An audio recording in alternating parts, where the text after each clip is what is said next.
what I'm going to do is I'm going to finish first the tutorial for chapter 4 before I continue the lecture. So today lecture I replace with our tutorial, and then our class, our tutorial on Wednesday.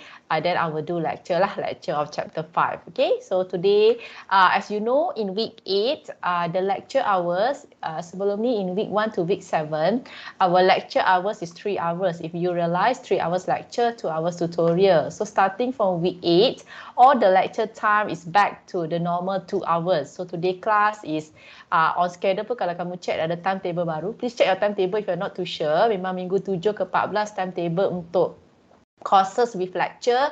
If before this you have 3 hours lecture, now it's already down to only 2 hours. So our Monday class barat yang sepatutnya 4:30 to 7:30 is now only from 4:30 to 6:30. Okay, so make sure you check for other courses as well. Lecture dia dah tak ada 3 jam, dia dah kurang kepada 2 jam. So tutorial is still the same, 2 hours. Just that lecture now is 2 hours instead of 3 hours. So our class pun hari ni akan habis by 6:30 lah. Okay, I will not go further also lah. Alright, so we will continue with tutorial chapter 4. So sorry, I just uploaded the question this morning. Saya pun lupa to upload the question earlier on, but it's fine. As you know, for my tutorial, I will guide you solely how to do it. Most importantly is for you to really understand the steps, particularly chapter 4, because chapter 4, if you realize, we derive a lot of equation. So equation tu pun dah banyak, and then now sekarang kita nak faham macam mana kita nak apply, how we going to apply to solve the questions using the equation that is provided to us. So as I told you, you don't need to memorize any of the equation. You're not expected as well. It's too many equations. Tetapi the challenge is how are you going to know which equation to be used to solve what kind of question. Okay, so just a feedback for test 1. Actually, most of you done, I would say all of you actually done better than what I expected. So some of you can score even up to, I think, 48 out of 50. So that's almost perfect marks already, which is quite surprisingly. Normally test 1 for the previous semester, students don't normally do that well. So not only one, we have a few that just score very high marks. The rest are okay. Most of you pass. None get 0. I think only a few, I think no, none. All of you get above 5 out of 50 marks. So that's actually a very good improvement for test 1. Not improvement, I would say that's a very good achievement in test 1. So you should actually aim, you can and should actually aim for really good grades in reaction lah. You do well in test 1, test 2 and final exam should not be a problem. Okay, mini project, I check some of the mini project got some problems. I think the most problem is I think some groups do not understand the guideline. Actually the guideline I already stated. Okay, memang betul. For example, you are producing the chemical, for example producing methanol ke, acetic acid ke, very rarely it happen in one chemical reaction. Usually you have several chemical reaction. Okay. However, in the guideline I did mention you just choose that one reaction that produce your final chemical. So contohnya mungkin to produce methanol, first maybe your raw material has to produce an intermediate. Intermediate tu baru boleh produce methanol. Contohnya dalam kes ni kamu ada 2 tidak balas lah. Raw material to intermediate, intermediate to methanol, for example. In your case, when you design the reactor, you just base on the last, on the reaction yang produce methanol itu ataupun tindak balas yang menghasilkan the chemical that you are assigned to. So katakanlah memang tindak balas kamu tu untuk menghasilkan methanol tu started from the intermediate. You assume dalam reaktor kamu tu memang hanya satu tindak balas daripada intermediate untuk produce your final product. You do not need to consider the many reactions. But kalau kamu nak consider the many reaction, it will be very complicated for your reactor design. Okay, so for stage 1 tak apa. As I told you, stage 1 kamu dah siap. You do not need to resubmit. Just that I have to clarify this for your stage 2. Sebab stage 2, your calculation must be based on one reaction sahaja. So make sure if your stage 1, you have listed out the many reaction, just choose that one reaction to produce the final chemical that is tasked to you. Second, I realized a few groups I do understand the sources are obtained from literature. Memanglah benda tu memang datang pada literature. It's not from yourself. However, as I told you, you cannot just cut and paste berpage daripada literature. Okay, so I catch a few groups where not all, I think maybe 1 or 2 isolated groups and 1, 2 isolated members where you basically cut and paste the entire thing from literature. That one cannot. Okay, that one really cannot. So stage 1, I bagi chance lagi. Okay, I will just deduct certain marks for those who plagiarize or basically copy and paste the entire literature tu, I deduct marks. But in stage 2, please do not repeat this. In stage 2, if this is repeated, for that person, your report I will just give 0 straight away. So again, I repeat, stage 1 saya tak bagi 0, I just deduct certain marks. Okay, because I will turn it in all the reports. Okay, so stage 1, I still bagi chance lagi. Even if you cut and paste the entire page, I still deduct certain marks only. But stage 2, this cannot be tolerated anymore. So at least I'm being fair. I give you chance, I remind you. So stage 2, if you cut and paste the entire thing from literature ke, or you cut and paste the entire calculation from someone else, okay, do remember memang turn 18 boleh tangkap semua ni. Okay, so if this is happen again in stage 2, I will give you 0 straight away for the student lah, for part dia lah. Means not, the entire group will not be punished, only for that particular student of which plagiarize or cut and paste from other resources. Okay, so I hope this is a reminder. Make sure you don't repeat this in report in stage 2 of mini project, because later on you will continue with FYP. For those process, you will do design project 1 with me. So this cannot be tolerated in other courses as you go further, especially FYP dengan design project. That's why I still give you chance, but please do not do this again, cut and paste. Certain part, kalau certain student dia akan copy here and there, saya faham. Sikit-sikit tu saya boleh terima lagi. Tapi if it's entirely like 5 pages, all 5 pages is cut and paste from one task, from one source, I think it's not fair. Why I punish is because I think it's not fair for your friends who really work hard, who really do the, they read, they interpret, they write it back. I think it's not fair for those friends who work hard. So it's not fair for those who work 5 hours to get the same mark for those who just cut and paste and work 30 minutes. I think that's not a fair comparison. So that's why I deduct the marks in stage 1, but I will give you completely 0 in stage 2 if this is repeated. Alright, okay. So done on the mini project, done on the test. Now I will go also for the test. I detected very minimal, maybe 1 or 2 students who copy each other in test 1. So again, nasib baik yang dia copy tu set yang berlainan. I do a lot of set. Basically, I have 10 set. So I can detect easily when you use number from other set. Okay, so I detected a few students who do this.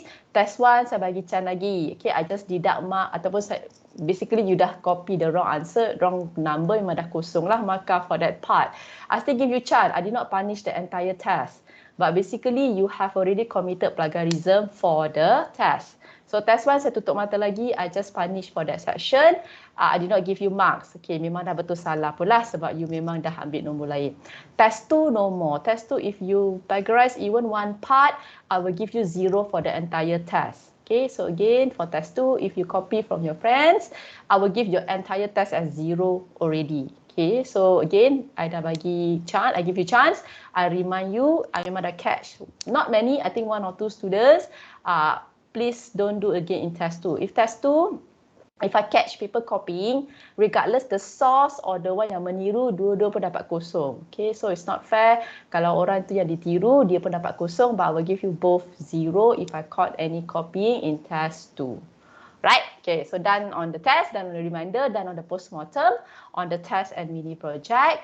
I will go to your tutorial chapter 4. Okay, so tutorial chapter 4 ni, it's a bit hard because if you remember the question is a bit hard. So I will go slowly. I will explain the steps as we go about the question. Okay, if you want to see the questions, I've already uploaded on the VLE. I already uploaded on the Teams as well. Under the files, we check questions for chapter 4. Right, okay, so go to the question. The first question, the liquid phase reaction below obeys the elementary rate law and is carried out isothermally at 350 Kelvin in a flow system. Okay, so maybe lepas seminggu tu, maybe you forget a little bit. So I will go very slow. Kamu kena faham balik step by step untuk solve question chapter 4. So first of all, dia kata liquid phase reaction. So from now on, by now you already realize the significance of the phase in the reaction when you're solving question. Especially if the phase is important when you're talking about flow reactors, means CSTR, PFR. So bila kamu nak solve question, ada CSTR, PFR, you must really check, is it liquid phase or gas phase reaction? Okay, so dalam case ni dia adalah liquid phase. One. Second, it says obeys elementary rate law. So by now, you already know, right? In chapter 3 test pun dah keluarkan soalan kalau rate law, elementary, non-elementary rate law. So dia dah kata elementary rate law. By right, by now, you already can write the rate law. Meaning, kalau dia obeys elementary rate law, the reaction orders of the reactant is equal or similar to the stoichiometric coefficient. Kejap saya besarkan. The reaction order of each reactant is equal to the stoichiometric coefficient. So in this example, the reaction is 1A reacting with 1B. We have two reactants. So by right, rate law dia will become minus RA. Rate law terus tulislah minus RA equals to K. Okay, K tu kita tak tahu lagi suhu dia. We can just put it as K pun tak apa. Then CA power of 1, CB power of 1. So Y power of 1 for A because first order with respect to A. Y first order because stoichiometric coefficient for A is 1. Then CB power of 1 because it's first order with respect to B as well. And Y first order because its stoichiometric coefficient is number 1 in front of B. Okay, so you get the rate law minus RA equals to K CA CB. So you know the power of 1, if you don't write also is fine because katakan 5 power of 1 is still 5, 4 power of 1 is still 4. So tak tulis kuasa 1 tu is fine, is understandable, bermaksud dia adalah kuasa 1. Alright, then carry out isothermally. So by now, chapter 4, we still talking about isothermal, means there are no changes of temperature during the reaction. Meaning suhu yang masuk, suhu bahan yang masuk akan sama dengan suhu of your product after the reaction takes place. Okay, so it's carried out at 350 Kelvin. Okay, so suhu tindak balas adalah 350 Kelvin. Okay. When you know already the temperature of the reaction, by right kamu dah terus tahu, means dalam rate law, the value of K mesti pada 350. So kamu ingat, nak design reactor, kita kan ada rate law, minus RA tu. So minus RA tu ada K. K tu, you know, as I taught you, is sensitive to temperature. Dia berubah mengikut suhu. So dia mesti pada, the K must be at our reaction temperature. So if now our reaction at 350 Kelvin, our K must be at 350. So to ensure you don't have this confusion, it's highly recommended untuk tulis macam ni lah, K subscript 350, so that it tells you that bila kita nak buat calculation later, the value of K must be at 350. Any other value or any value of K at any other temperature, it cannot be used to calculate the rate law.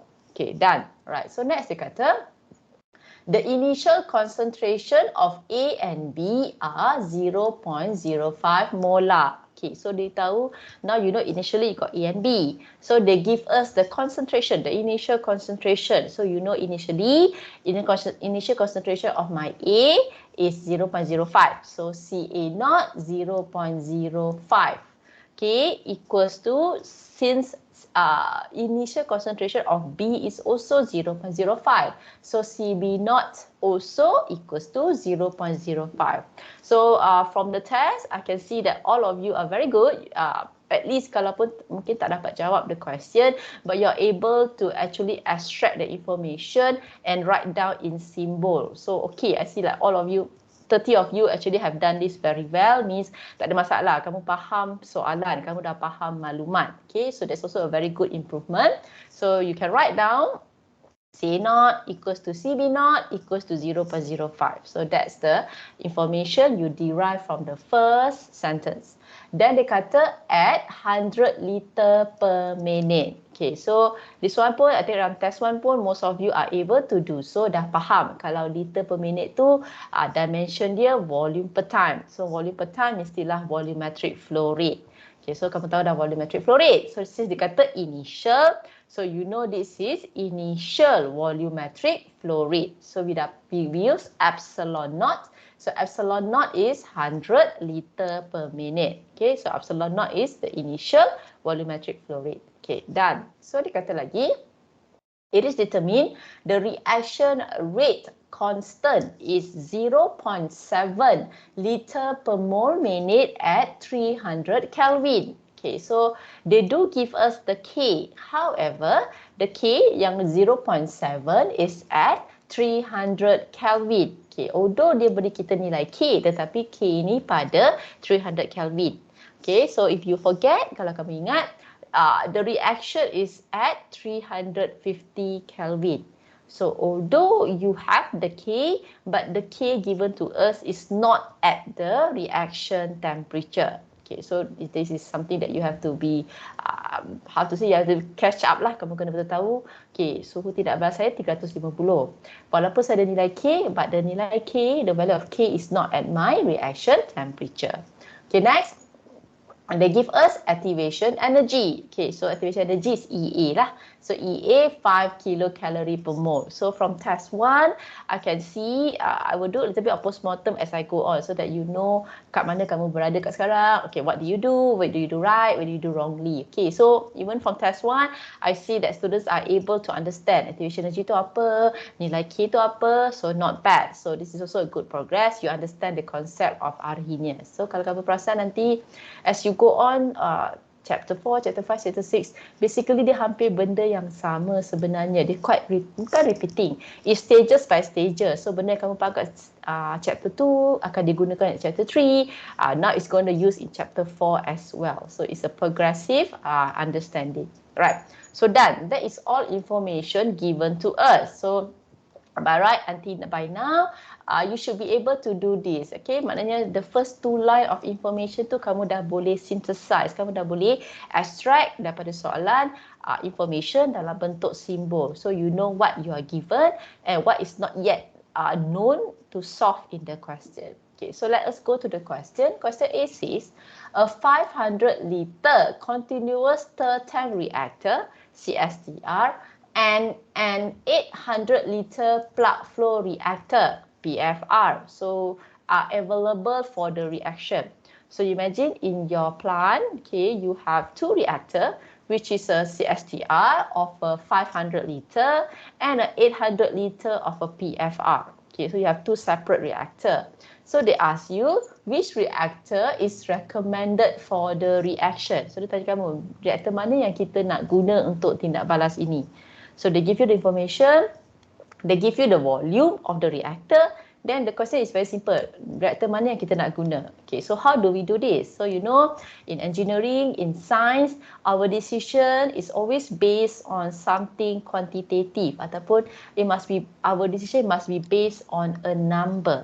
Okay, so apa tu number dia? Macam mana kita nak tahu nombor apa yang kita nak gunakan untuk compare? Okay, so you do understand that when we talk about reaction, the most important thing is always we talk about conversion. Sebab preferably, ideally, we would like to have as high conversion as possible. Sebab conversion tu kan merujuk kepada reactant A. The higher conversion, meaning the more A is converted. The more A is converted, of course you get more product. Okay, so by right, how we want to compare which reactor is better is actually by comparing the conversion, meaning we have to know the conversion in the 500 liter CSTR and we compare to the conversion in an 800 liter PFR. So by right, which reactor that give us the higher conversion shall be the selected reactor ataupun the reactor that we recommend. Okay, so how do we do this? How do we determine the conversion? Okay, so kamu tahu kita dah belajar chapter 4 kan? Chapter 4 we have learned equation that relates the volume to conversion. Tetapi equation yang mana nak digunakan? Alright, so I will first teach you the equation first. Okay, so of course you don't need to actually memorize. Okay, tapi yang penting kena tahulah kan mana equation yang nak digunakan. Okay, now we talk about first. Kamu tahu this is flow reactor. So bila sampai flow reactor, maksudnya PFR, CSTR, equation dia dah berubah depending on liquid phase or gas phase. Okay, so di pertama kena tengok the reactor type. Second, of course you kena tengok whether it's a liquid or gas phase. Third, kamu kena tengok rate law. So dalam kes ni, dia kena cari equation that fulfills 3 requirement. Okay, so first, reactor dia. Okay, let us first start with CSTR lah. We talk about CSTR first. So, when you check the note, kamu kena tengok dulu. Of course, kamu tengok dulu lah notes untuk cari equation CSTR. Okay, first.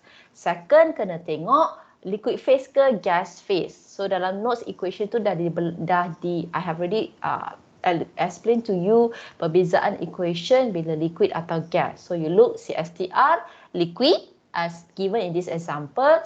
And third one, tengok rate law. So equation yang kamu pilih tu mesti memenuhi these 3. CSTR, liquid phase dengan rate law dia mesti KCA-CB. Kamu tak boleh tengok rate law KCA. Kamu tak boleh tengok rate law KCA square. Itu adalah bukan rate law yang betul. Kamu kena tengok untuk rate law KCA-CB.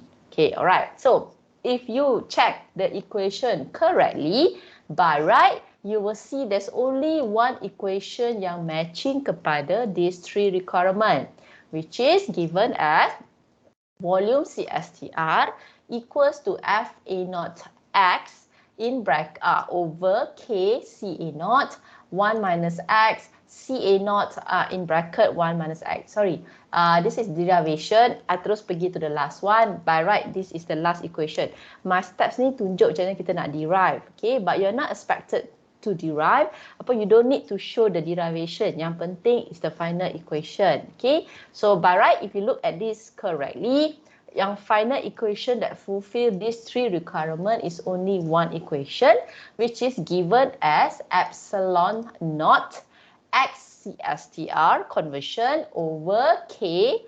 I write 350 terus suhu tindak balas 350 CA0 in bracket 1 minus X CSTR tutup bracket power of 2. Okay, if you remember, I teach you design equation ni ada few version. Kenapa? Sebab certain version if you know FA0 and CA0.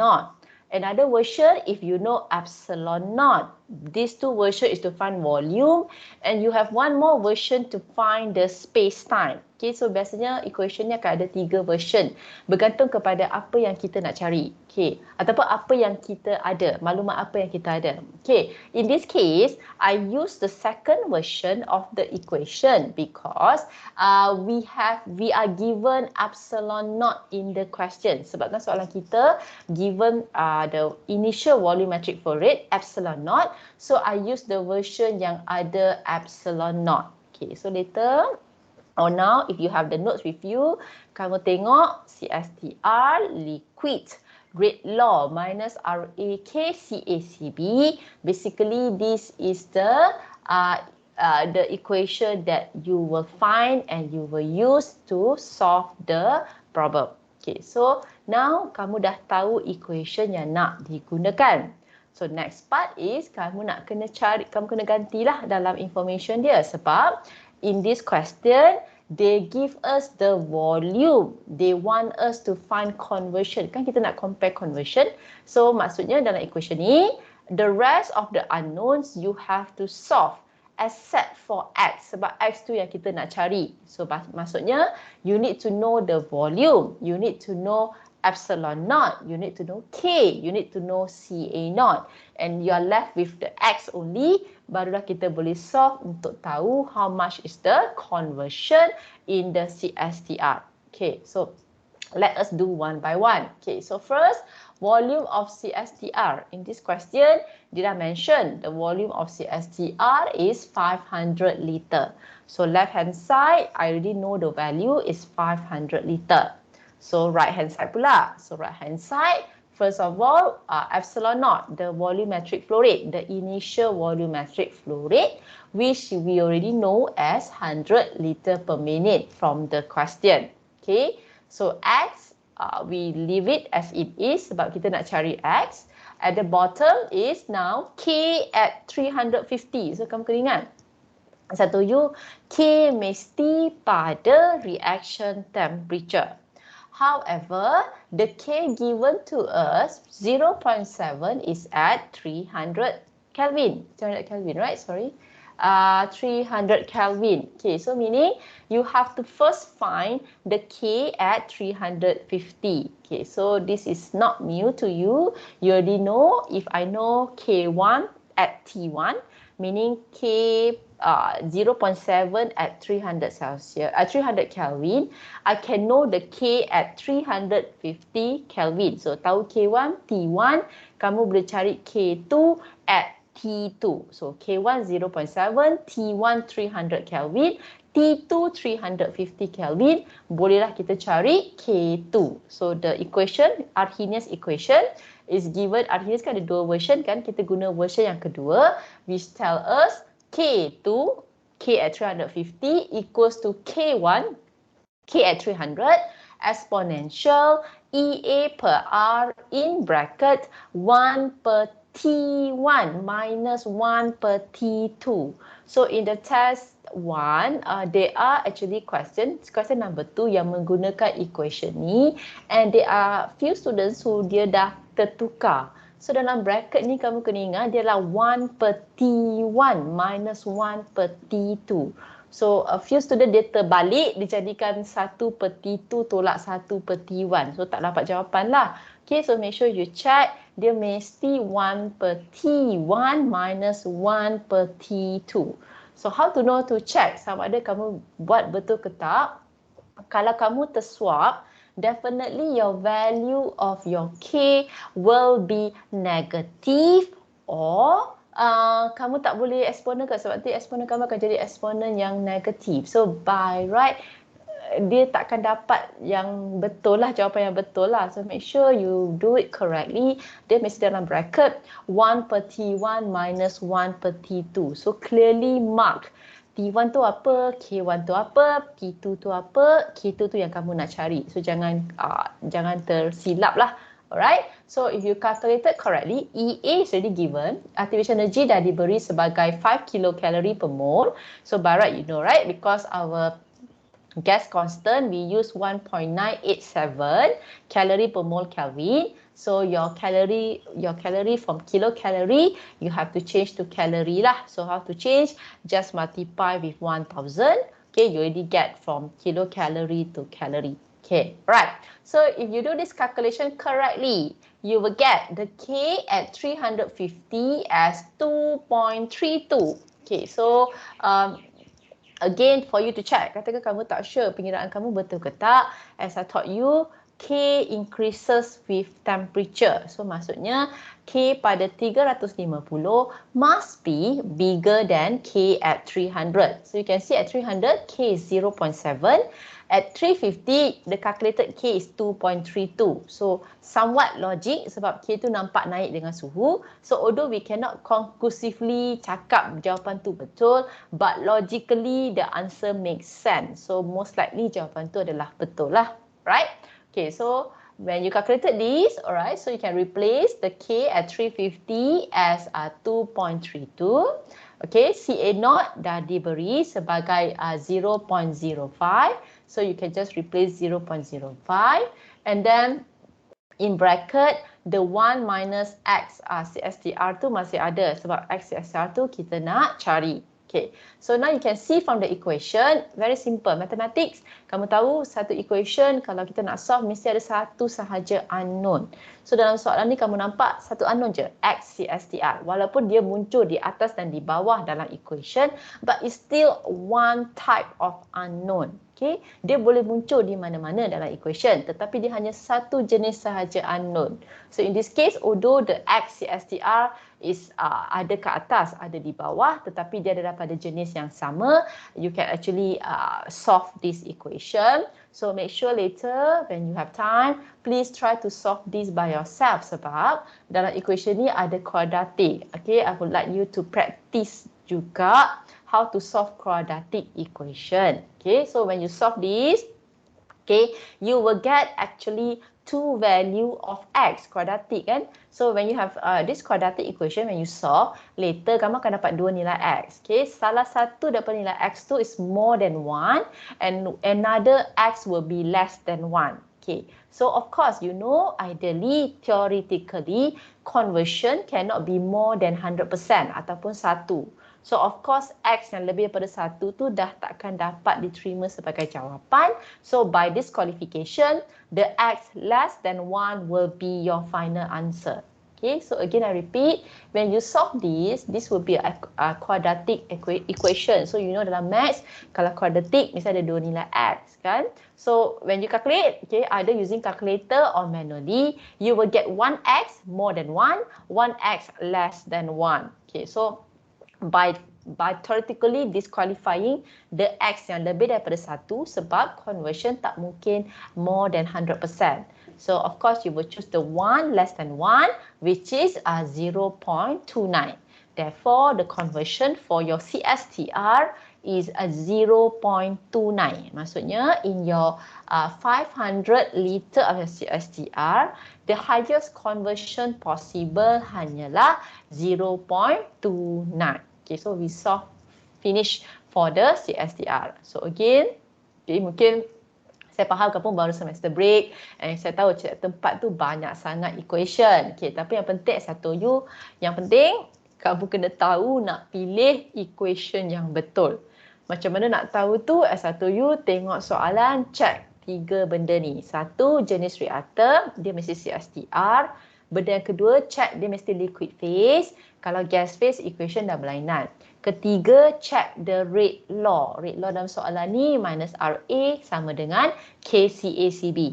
So, kamu cari equation yang fulfill these three, betul lah equation tu. Tetapi kalau equation kamu pilih tu tak memenuhi salah satu pun, your equation will be wrong. Okay, so yang penting dalam to solve this is actually really knowing the right equation based on the criteria that I've already told you. Okay, so next we go to PFR. So sekarang kita pun nak comparison kalau we use a 800 liter PFR. So sama konsep. Okay, of course lah equation tadi kita tak boleh gunakan. Kenapa? Sebab walaupun dua syarat tadi masih sama, liquid phase is still the same. Liquid phase masih sama, rate law masih sama kan? Dua tu syarat masih sama. Tetapi equation dah berubah. Kenapa? Sebab jenis reactor is now PFR. So kamu nampak kan, walaupun kita ada 3 kriteria, 2 masih sama, 1 dah berubah, equation dah berubah. So kamu kena check pula sekarang, PFR, liquid phase, rate law minus RA, KCACB. So nanti bila kamu nak test, final exam, the challenge is betul-betul tengok equation mana yang untuk digunakan. Okay, if you check it correctly, by right the equation will be this one. Okay, equal volume PFR equals to epsilon naught over K 350 Ca naught in bracket X PFR per 1 minus X PFR tutup bracket. So check equation, tengok mana satu. Okay, after this you have time. Sebab kamu ingatkan chapter 4 ada 30-40 equation. So betul-betul kena tengok equation mana yang fulfill these 3 requirement. It's only one equation. Tetapi lepas tu kamu tengok kan, dia ada version yang berlainan. So as I told you, version tu berlainan sebab dia bergantung kepada information. So version 1 and 2 untuk cari volume. Just that version 1 tu, kalau kamu ada FA naught, Version 2 tu kalau kamu ada epsilon naught. And version ketiga tu untuk cari space time. So untuk soalan ni, dia beri kita epsilon naught. That's why I use the second version yang ada epsilon naught. Okay, so version 1, version 2 ni bergantung kepada maklumat yang diberi. Adakah they give you FA naught or they give you epsilon naught. Okay, now that you have the equation, so the same concept, we replace with a number sebab again kita nak cari conversion. The rest tu mestilah diganti dengan nilai. Okay, so on the left hand side, volume of PFR 800 liter given in the question. Okay, right hand side. Alright, first of all, atas dia ada epsilon naught. So epsilon naught is 100 liter per minute. Okay, so 100 liter per minute is your initial volumetric flow rate. Alright, so bottom. K at 350. K dia. K dia. Okay, the K at 350. Hold on, let me. Okay, so it's K at 350. Okay, if you don't change your temperature, of course, your K is still the same. Okay, so kamu kena faham. Walaupun kita berubah reaktor, asalkan kamu tak ubah suhu tindak balas, the K is still the same. So, kamu kena faham konsep apa yang berubah dengan reaktor, apa yang masih sama. So, nilai K ni hanya bergantung kepada suhu tindak balas. Okay, dia tak dipengaruhi oleh jenis reaktor yang berlainan. So, nilai K masih sama. You will use 2.32. Okay. Next is your CA0. So, CA0 masih sama. The initial concentration is still the same. Alright, so kita ganti masih sama. So, in the bracket is still now left with the X PFR, the one that we want to find. So, the X is remain. The rest you replace with numbers. And when you calculate, okay, yang ni quite straightforward, tak ada kuadratik. Okay, so kamu boleh solve ni lebih straightforward lah. CSTR tu a little bit complex. So make sure memang soalan cek tempat ni akan student will take a lot of time sebab ada kuadratik lah, dan ada pindah here pindah there lah, a bit complex. However, if you do it correctly, you will get the conversion of the PFR as 0.48. Yang ni tak ada kuadratik. Satu saja X yang kamu akan dapat, which is 0.48. Okay, now that you obtain the conversion from the CSTR, the conversion of the PFR, you don't forget you need to answer the question. The question katanya which reactor to recommend. So kalau kamu perasan dalam soalan, dia tak suruh pun kamu cari conversion. Tetapi in order untuk menjawab soalan dia tu, kamu kena intrinsically ataupun secara tidak langsung kamu kena tahu untuk menjawab soalan tu saya kena cari conversion, saya kena kira conversion, baru saya boleh jawab soalan tu. Okay, so by comparing the conversion, okay, we recommend the use of a plug flow reactor as its conversion is higher than CSDR. So jangan lupa kalau soalan tu suruh jawab, you must answer by comparing the conversion. PFR is the recommended reactor due to its higher conversion. So kamu jangan ingat, kamu jangan lupa. Kamu kena jawab soalan tu. So kamu dah kira, betul kamu recommend. Okay, kenapa kita recommend PFR? Sebab bila kita kira conversion PFR is higher than conversion CSTR. So that's for question 4. Sorry, let me make it bigger. So this is the question for part A. So you can see it's quite long kan cara pengiraan dia sebenarnya macam saya sebab saya tunjukkan sekali cara nak derive equation. Okay, tapi untuk kamu untuk jawab test, untuk jawab exam, kamu tak payah pun derive equation dia. Yang penting kamu terus tahu nak guna final equation and replace the correct numbers to solve the problem. Okay, so I will give you about 1 minute as usual lah setiap soalan. I will give about 1-2 minutes. If you have time, katakan kamu nak refer kepada soalan ataupun notes, I give you 1-2 minutes. I will come back after 2 minutes and we will continue to the next part of the question. Right.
Right, so we will go to the next question. Alright, so we are done with question A.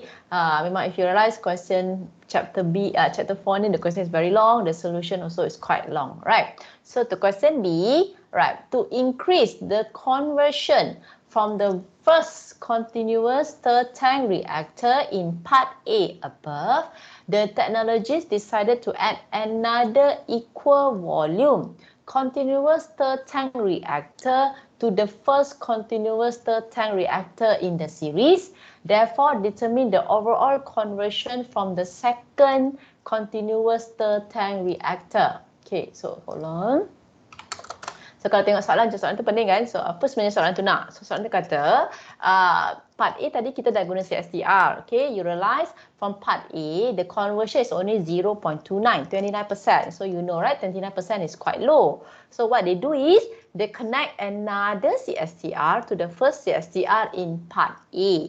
And then the second CSTR pun sama equal volume. So means 500 liter CSTR connected to the second 500 liter CSTR with the hope we can increase the conversion from 0.29. Okay, so ditanya, what will be the overall conversion from the second CSTR?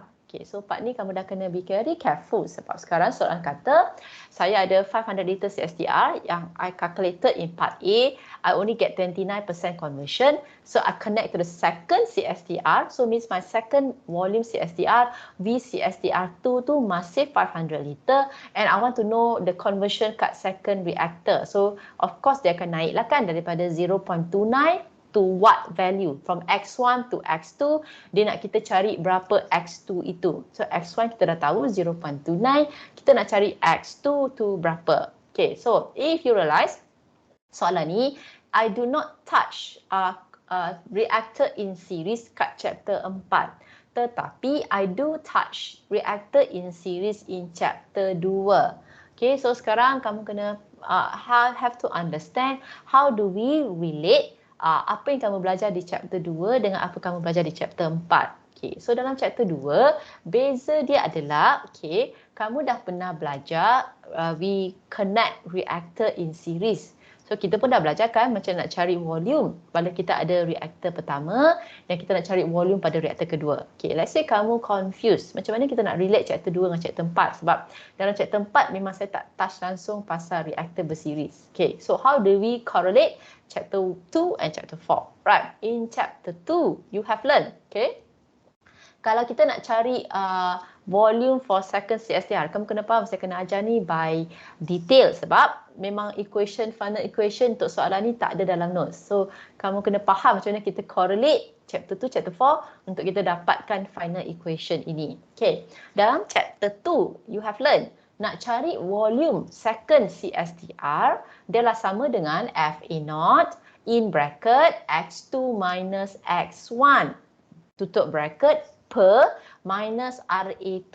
Okay, yang ni pun kalau kamu perasan dalam test 1 ada soalan yang I did ask you question for reactor in series and some of you saya rasa tak check equation betul-betul. Okay, memang betul. Kalau reaktor pertama memang formula dia VCSTR1 FA0 X1 per minus RA1 if it's the first reactor. However, when it's a second reactor, formula dia jadi volume CSTR2 equals to FA0 in bracket X2 minus X1. Some of you, quite a number of you, saya rasa terlupa kamu letak terus FA0 X2. Salah dia bukan FA0 X2, dia lah FA0 in bracket X2 minus X1. Okay, so don't forget. Part ni, I think a few of you, quite significant numbers do this mistake. Equation tu dia tersalah tengok ataupun mungkin dia terus assume kalau reaktor pertama FA0 X1, reaktor kedua FA0 X2. No, reaktor kedua FA0 in bracket X2 minus X1 per minus RA2. Okay, so dalam chapter 2, kamu belajar yang kita tahu X2, kita tahu X1, kita tahu FA0, kita terus minus RA2 tu kita tengok daripada table kan, means kalau kamu tahu X2, kamu tengok table atau kamu tengok plot, kamu terus tahu berapa nilai minus RA2. This is what you learn in chapter 2 yang mana you don't need to calculate minus RA2. Okay, sebab dah diberi table, dah diberi plot, Levenspiel plot. However, untuk chapter 4, untuk soalan ni, kalau kamu perasan, they do not give us any table or they do not give us any Levenspiel plot. Meaning, saya takkan tahu berapa nilai minus RA2 itu. Walaupun, and also, saya pun tak tahu X2 kan, saya nak kira X2. So, X2 saya pun tak tahu. And of course, by default, minus RA2 pun saya tak tahu. Because I don't have table, I don't have Levenspiel plot. So this is where chapter 4 kena masuk balik. Okay, kamu kena faham pula pengetahuan dalam chapter 4. Just now, kita dah derive rate law kan? Kita dah derive dalam part A. Dalam part A, we say the rate law minus RA equals to K, CA, CB. Okay, sebab itu adalah untuk part A adalah 1 CSTR, 1 PFR, rate law dia minus RA equals to K, CA, CB. Sekarang, we have to derive. Apa pula rate law sekarang kalau dia adalah dalam reaktor yang kedua? So, jadi minus RA2. Minus RA2 adalah rate law dalam reaktor yang kedua.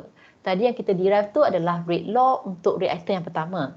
So, apa beza dia? Okay, so kita kena faham perbezaan dia lah. Okay, so now the rate law become minus RA2. You have to write down. Kenapa kita tulis yang kedua? Sebab sekarang kita nak kira rate law minus RA2 dalam reaktor yang kedua. So, minus RA2 equals to K.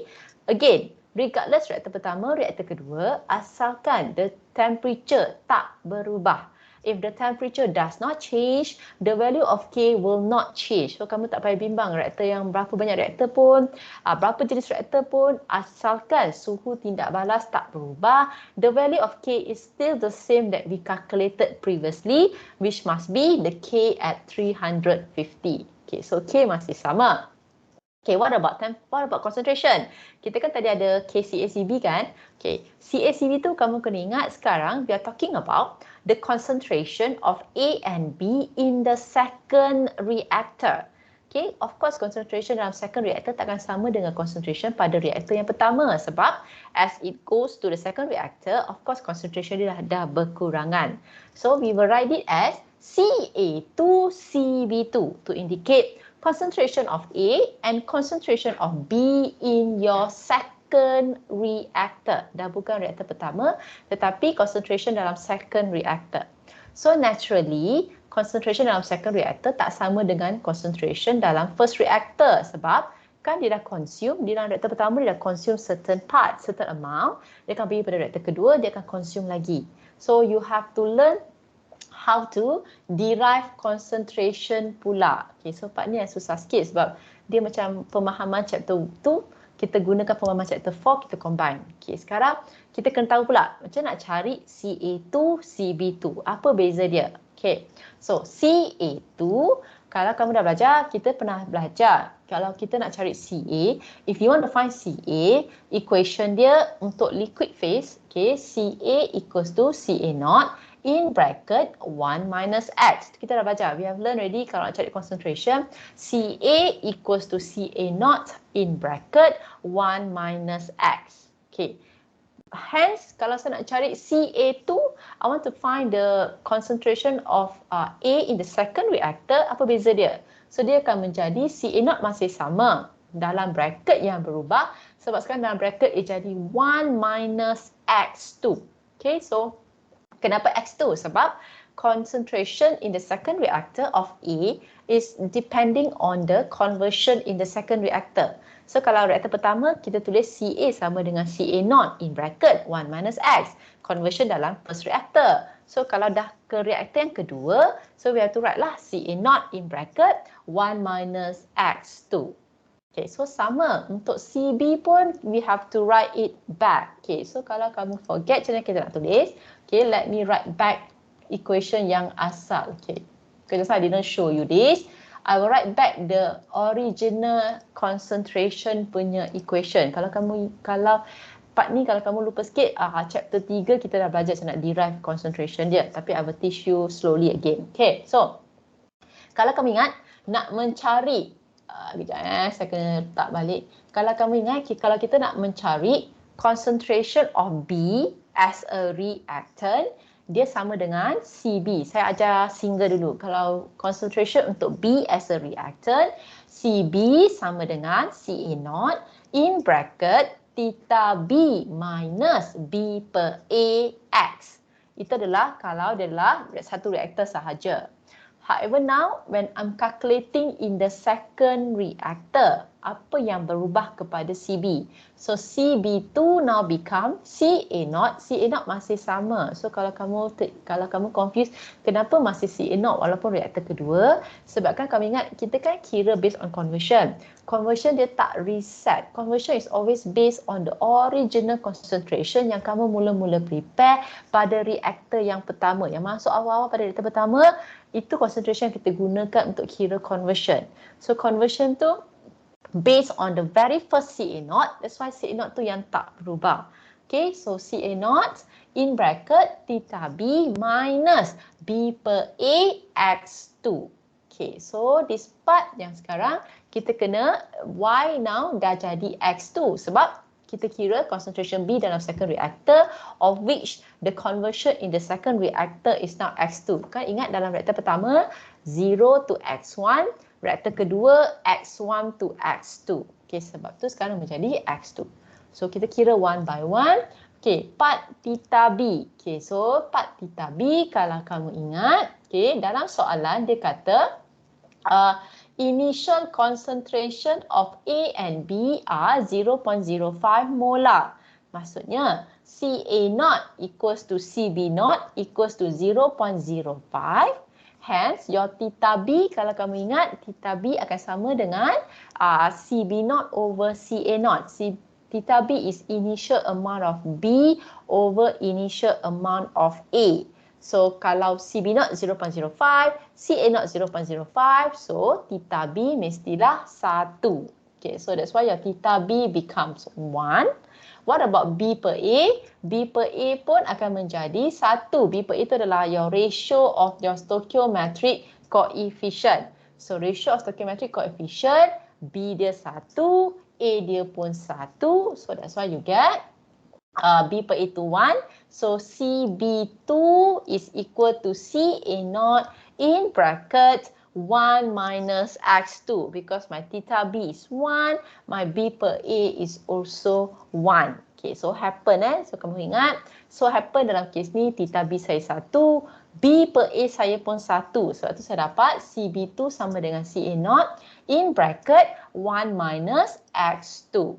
Right, so when you have this already, okay, then what you do next? Okay, so sekarang kalau sebelum ni minus RE2 tu kamu terus check daripada table. Tapi sekarang dah tak boleh kan? So kita kena ganti dengan rate law yang kita dah tahu which is minus RE2 equals to K350 CA2 CB2. Atas masih sama, it doesn't change. It's still FA0 in bracket X2 minus X1 tutup bracket. Okay, so next. So then kita replace CA2 as CA0 1 minus X2 and we replace CB2 as CA0 1 minus X2 again. So happen yang CA2 tu sama dengan CB2. Okay, sebab tu kita tulis dua kali. Kamu tengok kenapa tulis dua kali benda yang sama? So happen dalam kes ni CA2 sama dengan CB2. Right, so the top is still the same. Right, so then next, okay. In this question, kalau kamu perasan dia tak beri kita FA0, dia beri kita V0, epsilon naught. They give us the initial volumetric flow rate. They didn't give us the initial molar flow rate. So what I do is, okay, you know, kalau kita ada satu FA0 di atas, we have one FA0 at the top, we have one CA0 at the bottom, this can be divided. So if FA0 divided by CA0, you get epsilon naught at the top. So now saya dah remove FA0 sebab saya bahagikan satu FA0 di atas dengan satu CA0 di bawah, I will get epsilon naught. So now saya dah ada epsilon naught. In bracket, X2 minus X1 ni masih ada. Okay, at the bottom, kamu jangan lupa, the K is there and satu lagi CA0 tu masih ada. Kita hanya percaya divide satu ataupun kita percaya cancel satu CA0, satu lagi CA0 masih ada and in bracket now become 1 minus X2 power of 2 sebab 1 minus X come from the CA, another 1 minus X come from the CB. So bila dia is multiplied, it become power of 2. Okay, so now kamu dah, apa yang kamu buat sebenarnya, kamu dah derive equation to find the volume of the second CSTR. Okay, katakanlah kamu confused. Okay, let me compare dengan tadi yang kita gunakan. Tadi yang kita gunakan equation untuk satu single CSTR. Kalau kamu perasan, kamu guna equation ni untuk satu single CSTR. So, apa beza dia yang ini dan yang tadi yang kita derive untuk second CSTR? Basically, kalau kamu tengok apa yang beza dia, di atas kalau single terus epsilon naught X CSTR. Kalau satu, reaktor pertama. When it become ada reaktor yang kedua, dia akan menjadi dalam bracket tu X2 minus X1. X CSTR2 akan minus X CSTR1. So let's say kamu confused. X2 tolak X1 ke X1 tolak X2, just remember conversion akan meningkat dengan reactor. The more reactor you go, the higher conversion it will be. So X2 must be bigger than X1. So kalau kamu letak X1 tolak X2, of course volume tu jadi negatif. Kamu tahu reactor tak mungkin volume negatif. So mesti, that's why you know that kamu tulis, you will write in bracket X2 minus X1. Tu benda yang pertama. Perubahan yang kedua, pembawa dia. Tadi pembawa untuk reaktor pertama, when I have one reactor, dia menjadi, yang depan tu masih sama. K CA0 tu masih sama. Yang dalam bracket ni, kalau tadi, kalau satu reaktor sahaja is 1 minus X1. Technically 1 minus X1 ataupun 1 minus X. Conversion dalam reaktor pertama. Tetapi bila we talk about second reactor, dia sekarang dah menjadi 1 minus X2. Tu saja beza dia. Equation ni berubah bila we talk about reactor volume for one reactor, or we are talking about reactor volume for the second reactor. Pengatas dia berubah, pembawa dia pun juga dah berubah. So you have to really understand how this happens. Okay, so as I repeat again, equation ni memang tak ada dalam notes sebab tapi kamu dah belajar half of it in chapter 2, half of it in chapter 4. So this question actually combines the knowledge that you have from these two chapter untuk kamu derive equation yang baru. Okay, alright. Now, come back to the main point. Apa yang kita nak sebenarnya? Dia kan nak kita cari X2 sebab dia kata reaktor kedua tu equal volume. Okay, saya tambah satu lagi 500 liter CSTR untuk the second reactor. We want to find out what is the conversion now when we add another second reactor of a 500 liter. So technically on the left hand side, volume second reactor masih 500 liter sebab dia kata dia add another equal volume CSTR. Maksudnya for the second CSTR, the volume is also 500 liter. Alright, so then in the question, okay, dalam equation, volumetric flow rate, initial volumetric flow rate still tak berubah. Again, volumetric flow rate masih sama sebab kamu ingat kan, dia kan continuous. So I will only use one pump to pump the same amount sebab amount yang sama akan masuk pada volume, masuk pada CSTR pertama, and then for the first CSTR, they will flow to the second CSTR. Means antara CSTR pertama dan yang kedua, saya tak kacau flow rate. Dia masih flow rate yang sama. That's why the initial volumetric flow rate is still the same. So in bracket, X2 is what I want to find. So I leave it. X1, kita dah tahu in the first CSTR, the conversion is only 0.29. So saya letak 0.29. Bottom, K, the one that we calculated at 350. Okay, CA0, same CA0, 0.05. And in bracket 1 minus X2. X2 we want to find. So the X2 we must leave as it is. So again, you realize in this equation, semua dah ada nilai kecuali X2 which we want to find. So you can solve this. Again, this is also quadratic equation. So later I will give you about 2-3 minutes kalau kamu ada calculator. I think if you still do not know how to solve quadratic by calculator, I will highly advise you to start learning macam nak guna scientific calculator to solve quadratic. You may use manual equation yang negative B plus minus punca kuasa B kuasa 2 tolak 4AC over 2A. Itu pun boleh. You can also use that formula. Tapi using calculator is a much faster way if you know how to use calculator to solve quadratic. So please try to do this later. I will give you about 2-3 minutes. To solve this, again, you will have two value of X, which one will be more than 1, another one will be less than 1. So by default value of X in terms of reaction engineering, kamu kena faham memang value maths tu memang value tu betul. Tetapi in terms of reaction engineering, in terms of teori yang kita belajar sekarang, conversion tak mungkin lebih daripada 1. So kamu kena faham mathematics, how the mathematics in tandem with chemical engineering. Memang nilai yang lebih daripada 1 tu, matematik kata jawapan tu betul, which is correct. That value more than 1 mathematically is right. However, when you combine with reaction engineering knowledge, kamu tahu kita nak kira yang nilai itu adalah nilai X, conversion. So, conversion tak mungkin lebih daripada 1, not more than 100%. That's why you will disqualify the one more than 1, you will choose the one less than 1. So, the X will be 0.46. So, means from the first reactor, conversion hanya 29%. Dalam second reactor now, the conversion increase substantially to 46%. So let's say you calculate, katakan X2 kamu tu lebih kurang daripada X1. Means X1 0.29, your X2 must be more than 0.29. If you get less, please check back again. It's not possible sebab conversion tak boleh turun, conversion tak boleh reset. Conversion must increase from the very first reactor. Okay. So as I said, I give you about 2 minutes. If you have a calculator or if you do it manually, just take a little bit of time, tengok practice, tengok boleh tak kamu solve equation kuadratik ini. Okay, so I will come back in 2 minutes time.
Right, okay. So I hope you have time to solve it. Tapi tak apa, if you don't have time pun, nanti later you can try it on your own. So as usual lah, my tutorial question, I have the final answer. So make sure that you really try to do it on your own and tengok faham ke tak faham soalan dia. Right. So to the next question. Right. So soalan satu ni panjang soalan ni panjang soalan. Okay. C. Determine the reaction time when the reaction is conducted in a batch reactor to achieve the conversion of 48%. So sekarang dah berubah pula. Sekarang dia kata batch reactor pula. So kamu kena tengok rate law masih sama, phase masih sama, but the reactor is now changed. Now I'm using batch reactor. And then dia nak kita cari reaction time. Okay, so dia suruh kita cari reaction time dalam batch reactor. So kalau kamu terlupa, when we talk about PFR, CSTR, we talk about sizing. We talk about the volume of the reactor. However, when we talk about batch reactor, we will talk about in terms of reaction time. Kita nak tahu kalau kita guna batch reactor ni, how long we need, okay, for the reaction to be conducted. Right, so sama je konsep. Senang saja, tengok balik notes. Okay, so the same. It's the same thing that you apply later when you go to the workplace, when you join the industry. You have to do calculation. You don't have to memorize the equation, right? Kamu just kena make sure kamu tahu equation yang betul untuk digunakan. So go back to your notes, check. Must fulfill these 3 requirements. First, dia mesti batch. Second requirement, liquid phase. Kalau batch tak payah bimbang sangat sebab for batch, liquid or gas is still the same equation. Okay, so kalau PFR, CSCR kamu kena betul-betul check for the phase. Kalau batch, satu bentuk dah senang lah. Fase 1, regardless of the phase, the equation is still the same. Third, kena check rate law jugalah. So make sure you check the rate law. Okay, so if you check correctly, all these 3, there's only one equation that will fulfill this requirement. So equation dia given as reaction time equals to 1 per K Ca0 in bracket X per 1 minus X. So only one equation yang akan fulfill ketiga-tiga requirement ini. Okay, so ada equation tak akan dapat fulfill ketiga-tiga requirement ni, only one equation. Okay, so from this equation, kamu solve sajalah, very senang kan? Kita nak cari reaction time. So left hand side is what we want to find, reaction time. So right hand side, by right, ketiga-tiga unknown X, K, Ca0, kita kena ganti dengan nilai. Okay, so K masih sama, tak berubah suhu, K is still the same, Ca0 is still the same, initial concentration diberi, X dah diberi. Dalam soalan ni, our X is 0.48. So don't forget, dalam test pun very isolated cases, tapi ada juga case yang student tersalah, dia tak tukar percentage to fraction. So kamu kena ingat, memang dalam soalan kadang-kadang we report conversion in terms of percentage, okay? But in calculation kamu kena tukar percentage tu dalam bentuk fraction. So kalau 48% dalam bentuk fraction ataupun dalam bentuk perpuluhan lah, biasanya saya cakap dalam bentuk perpuluhan, dia akan menjadi 0.48. So replace your X 0.48. Okay, you replace everything, you should be able to get the reaction time as 7.96 minutes. Okay, so this is not hard. Okay, batch reactor ni tak susah, soalan ni quite straightforward. Just that kamu kena faham lah, kamu kena carilah equation yang betul. Okay, so kalau dapat cari equation yang betul, you can replace it correctly. So the challenge in question number 1, part B tu a little bit challenging sebab part B tu kita dah belajar pasal cycle reactor. Tapi part A challenge dia nak faham apa yang kita kena kira. C is quite straightforward. Tahu batch reactor, tahu equation mana, dah boleh cari reaction time. Okay, so I will straight away go to part D sebab dia berkait juga. So dalam part D, the same batch reactor used in part C was cooled to 280 Kelvin. Okay, soalan dia kata sekarang, kita masih guna batch reactor yang sama, tetapi batch reactor ni kita dah sejukkan kepada 280 Kelvin. So just now it was 350 Kelvin. Okay, tapi sekarang reaktor tu saya dah sejukkan, saya dah guna, bukanlah saya sejukkan reaktor tu.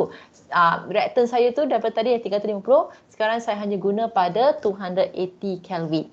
So they say calculate the new reaction time and discuss the effect of cooling down towards the reaction time if the same conversion were achieved here. So dia tanya sekarang, dia suruh kita kira balik reaction time. Okay, kenapa dia suruh kita kira balik new reaction time? So maybe you might wonder, kenapa bila reactor tu disejukkan, kenapa reaction time kena kira balik? Sebab dia kata suruh kira kan, dia ask you to calculate the new reaction time. So why do we need to calculate the new reaction time when I cool down the reactor? Okay, let's say kamu tak pasti, just refer back untuk part C. Kalau kamu tengok part C, kita dah derive kan equation untuk cari reaction time. So apa yang berbeza dalam reaction time kalau kita sejukkan? So you can see dalam equation tu ada 3 unknown, X, K dengan Ca0. So kamu tahu conversion takkan berubah disebabkan suhu. Ca0 pun tak berubah. So Ca0 is the initial concentration, takkan berubah. The thing that changes is actually your value of your K. So your K now sekarang, you know right, kalau saya cool down ataupun bila suhu tindak balas saya berubah, K will change. So because K change, that's why your reaction time will also change. Okay, so again, Sebab kita nak maintain, okay, sebelum saya lupa, bila ada perubahan suhu, memanglah conversion tu akan berubah. Okay, maksudnya sekarang soalan ni, dia nak tahu kalau kita nak maintain conversion yang sama, okay, bila kita sejukkan dia, sebab tu reaction time tu akan berubah. Okay, so again I repeat, sebab just now I give a wrong statement, I say conversion tak berubah. Conversion akan berubah dengan suhu, for sure. Okay, sebab saya dalam soalan ni dikata, disuruh kita kira new reaction time. If the same conversion were achieved. Maksudnya sekarang saya tu sejukkan suhu, tapi saya masih nak capai conversion yang sama. So, berapakah masa tindak balas yang baru? Okay, again I repeat, they want us to find the new reaction time if I want to achieve the same conversion. Okay, so that's why the reaction time will change because our value of K dah berubah because the temperature dah berubah. Okay, then subsequently dia kata discuss the effect of cooling down towards the reaction time. So kata lepas kita dah kira reaction time yang baru, kita kena discuss apa effect dia apabila kita kurangkan suhu towards the reaction time. Okay, so before we go to that, we calculate first the reaction time. Okay, so what changes in the equation from part C to part D is just the change of the K. So previously the K is at 350, now you have to calculate the K at 280. Okay, so you have to recalculate back your K at 280. Okay, so sometimes in this question, mungkin kamu confused sebab kamu sekarang ada banyak combination K. Sebab dalam soalan awal tadi dia bagi K at 300 Kelvin, right? 0.7. So kamu ada combination K1, T1, K at 300 sama dengan 0.7. You also ada K yang kamu kira tadi, K at 350 which is 2.32. Kamu ada dua combination kedua pula, K at 350, 2.32.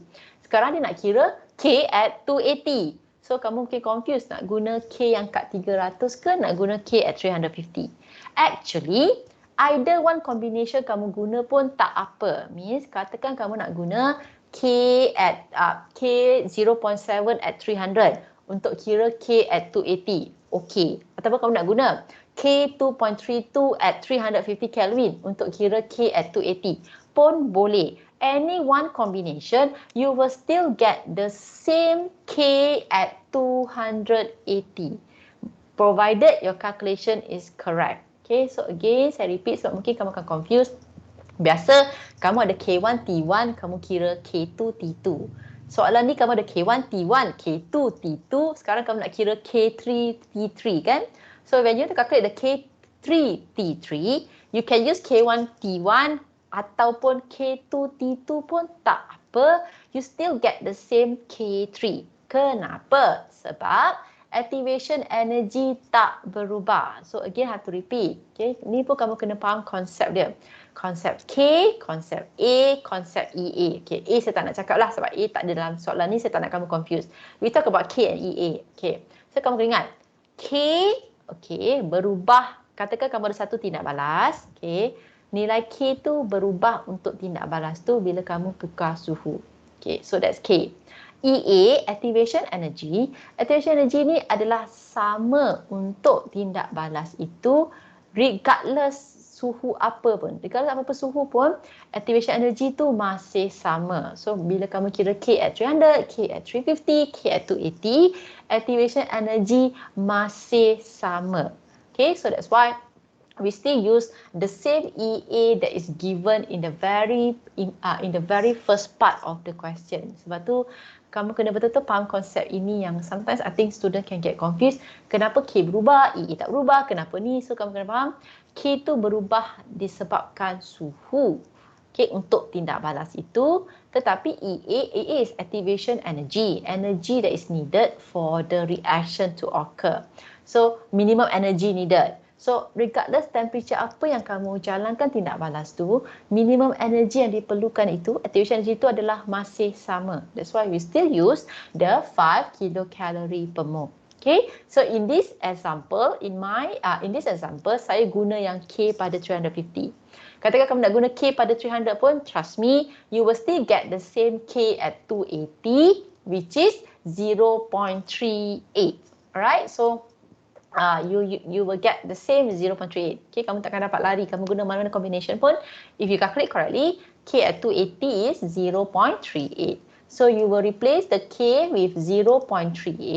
CA0 masih sama, X masih sama. So just because your temperature change, your K value change, your reaction time pun akan berubah and you will get 48.58 minute. Okay, so sekarang kamu dah tahu bila saya kurangkan suhu to 280, the time needed is almost is 48.58 minute.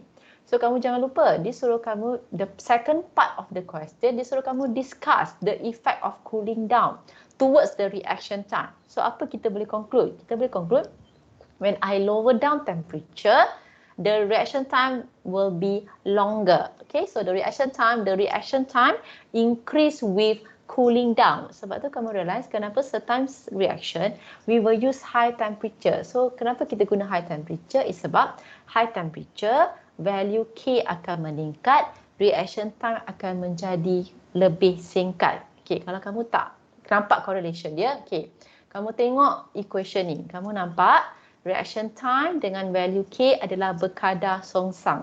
Reciprocal, meaning value K untuk naik reaction time lebih tinggi, value K kena lebih rendah ataupun terbalik. Kalau saya nak kurangkan reaction time ataupun saya nak singkatkan reaction time, kita selalu nak reaction yang lebih singkat kan, lebih cepat. So kalau saya nak singkatkan reaction time, I want to lessen my reaction time, my value of K must increase. Dia berkadar songsang. So reaction time berkurangan, nilai K kena meningkat. Kamu kena ingat, kalau daripada Arrhenius, K akan meningkat dengan suhu kan? K meningkat dengan suhu. So kalau saya naik suhu, K meningkat, reaction time akan menjadi lebih singkat. Okay, so that's the correlation. So that's why always in reaction, kita try untuk guna temperature yang lebih tinggi. Okay, sebab reaction temperature lebih tinggi, nilai K naik, reaction time akan menurun sebab dia berkadar songsang based on this equation. Okay, so that's the correlation for you to better understand why sometimes in reaction we use a higher temperature, because we can actually reduce the reaction time. Alright, so we are done for question number 1. Okay, so question 1 takes almost 1 hour and a half, sebab it's quite a long question. So I will straight away go to question number 2. I think question number part C and D is not that complicated. I think you are able to understand and you will be able to do it on your own later. Okay, so let me try to finish one question some more. Okay, question number 2 tak panjang sangat, should be okay. Alright. So question number 2, the liquid phase reaction. So again, this is liquid phase reaction. So saya start dulu dengan liquid phase. Nanti kemudian baru kita pergi kepada gas phase. Okay, so liquid phase. Second, follows elementary rate law. So again, saya baik hati, saya guna juga elementary rate law. So kamu kena ingat kan dalam soalan tak semestinya semua elementary rate law kan. Kalau non-elementary, the information has to be given to you. Reaction order, kalau dia non-elementary, reaction order tu dah tak ikut stoichiometric coefficient. The information has to be provided to you. Okay, so but this is elementary, so senanglah. Okay, so kalau kamu dah tengok elementary rate law, kamu dah boleh terus derive dia punya rate law. So rate law dia minus RA equals to K. Okay, ikut reactant dalam persamaan ni A and B. So CA, CB, power of 1 for A, power of 1 of B, because in the chemical reaction, the stoichiometric coefficient for A is 1, the stoichiometric coefficient for B is also 1. So minus RA equals to K, CA, CB. Right, so done. Okay, so next, kamu dah derive rate law dia. Next, the initial concentration of reactant A is 3 mole per dm cube. So by now you should know, ini masuk dia CA0. So CA0 3. So kamu tulis CA0 3 mole per dm cube. Right, next information. And the molar feed rate of reactant B is 5 times of that of A. So again, I repeat, this is quite a new statement yang mungkin kamu tak pernah dengar ataupun we don't really encounter before. Molar feed rate, molar flow rate lah, maksudnya initial molar flow rate lah. Dia kata initial molar flow rate reactant B, so FB0. So molar feed rate of reactant B, FB0 is 5 times of A. Maksudnya molar flow rate B initially FB0 bersamaan dengan 5 FA0. Okay, so FB0 initial molar feed rate. Molar feed rate itu initial molar flow rate lah kan. So FB0 sama dengan 5 kali ganda molar feed rate of A. So FB0 sama dengan 5 FA0. So kamu tengok daripada satu ayat tu, macam mana kita nak derive information tu dalam bentuk simbol. So FB0 sama dengan 5 kali ganda FA0. Done. Okay, next. The reaction rate constant of the reaction is 2 dm cube per mole hour. So they give us the value of K. Tapi kalau kamu perasan, dia tak kata K ni pada suhu apa. So you can safely assume K yang diberi adalah pada suhu tidak balas. Okay, so dalam soalan dia tak kata K itu pada suhu apa. Tetapi, hence in this case, you may assume K yang diberi adalah pada suhu tindak balas itu. Means, kamu dah tak payah cari dah nilai K yang lain ataupun nilai K yang baru. This K can be used in your calculation. Okay, so it's 2. Next, dia kata, given molecular weight of C as 60 gram per mole. So, dia beri kamu molecular weight, which is a bit weird. Okay, mungkin, of course, kita akan guna kemudian, tapi kita ambil dulu information tu, dia beri kita molecular weight of C. So kamu tahu kan, molecular weight dia adalah sebenarnya unit dia adalah kamu tahulah gram per mole. So ataupun erti kata lain, if you realize, kamu pernah belajar dalam CPP, molecular weight is also a conversion factor sebab dia boleh convert daripada gram ke mole atau mole kepada gram. Okay, so again, molecular weight is also a powerful information because the molar flow rate, molecular weight is also an important conversion factor sebab molecular weight can be used to convert from gram to mole or mole to gram. Okay, tapi tu kita akan fikir kemudian lah macam mana kita nak gunakan. Okay, so let us go to the question. So dia kata soalan dia, determine the conversion if you were to produce 5 million gram per year of product C in a 5 dm cube isothermal continuous stir tank reactor. So, soalan ni kata, dia suruh kita cari X, conversion kan, X. Kalau kita nak hasilkan, if we want to produce 5 million gram per year of product C, okay, in a 5 dm cube isothermal CSTR. So dalam ni ada 3 benda. Okay, first dia nak kita cari X. So you know what we want to find X. Next dia kata, they give us 5 million gram per year of product C. So katakan kamu tak sure apa itu information tu. Okay, so again, tengok unit. Unit adalah gram per year. Gram dimension dia mass. Kan gram tu adalah mass. Year is time. Okay, year tu adalah masa. So mass per time is actually mass flow rate. So dalam soalan ni, dia beri kita information dalam bentuk yang lain. Dia beri kita mass flow rate of C. So they give us actually mass flow rate, kita guna M sebenarnya. Normally we use M to indicate mass flow rate. So it's actually MC. So ada subscript C sebab dia adalah mass flow rate of C, which is 5 million gram per year. So 5 million tu adalah times 10 power of 6. So I know now mass flow rate of C is 5 million gram per year. Okay, next. They give us volume of your reactor. Volume CSTR adalah 5 dm cube. So now they give us volume reactor. Dia beri kita mass flow rate of C. So you might wonder kenapalah kita diberi mass flow rate. Tak apa, kita pergi kemudian. You process first the information. Kita ada mass flow rate. Sebelum ni kita belajar molar flow rate. Kita belajar volumetric flow rate. Now they give you another information which is the mass flow rate of C.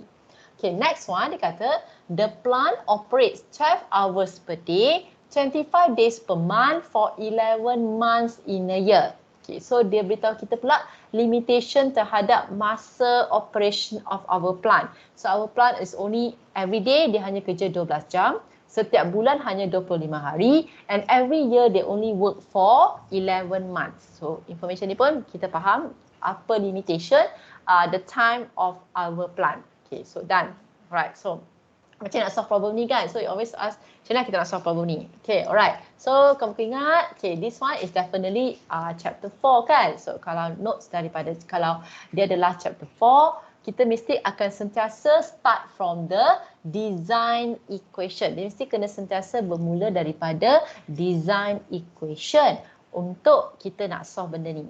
Alright, okay. Kenapa pula? Mungkin kamu terfikir lah. Kenapa design equation? Sebab kalau kamu perasan, in the question, they do give us the volume of the CSTR. Kan design equation kita kan ada volume. Design equation kita is actually to find volume. So kita tahu dia dah beri volume. Salah satu equation yang berkaitan dengan volume is actually the design equation. Tetapi you have to be very careful pula. Again, you have to check. Design equation untuk volume ada berubah, ada berlainan, depends on the three condition that I told you, which is first, dia mesti CSTR. Second, it must be liquid. Third, it must be rate law dia minus RA KCA CB.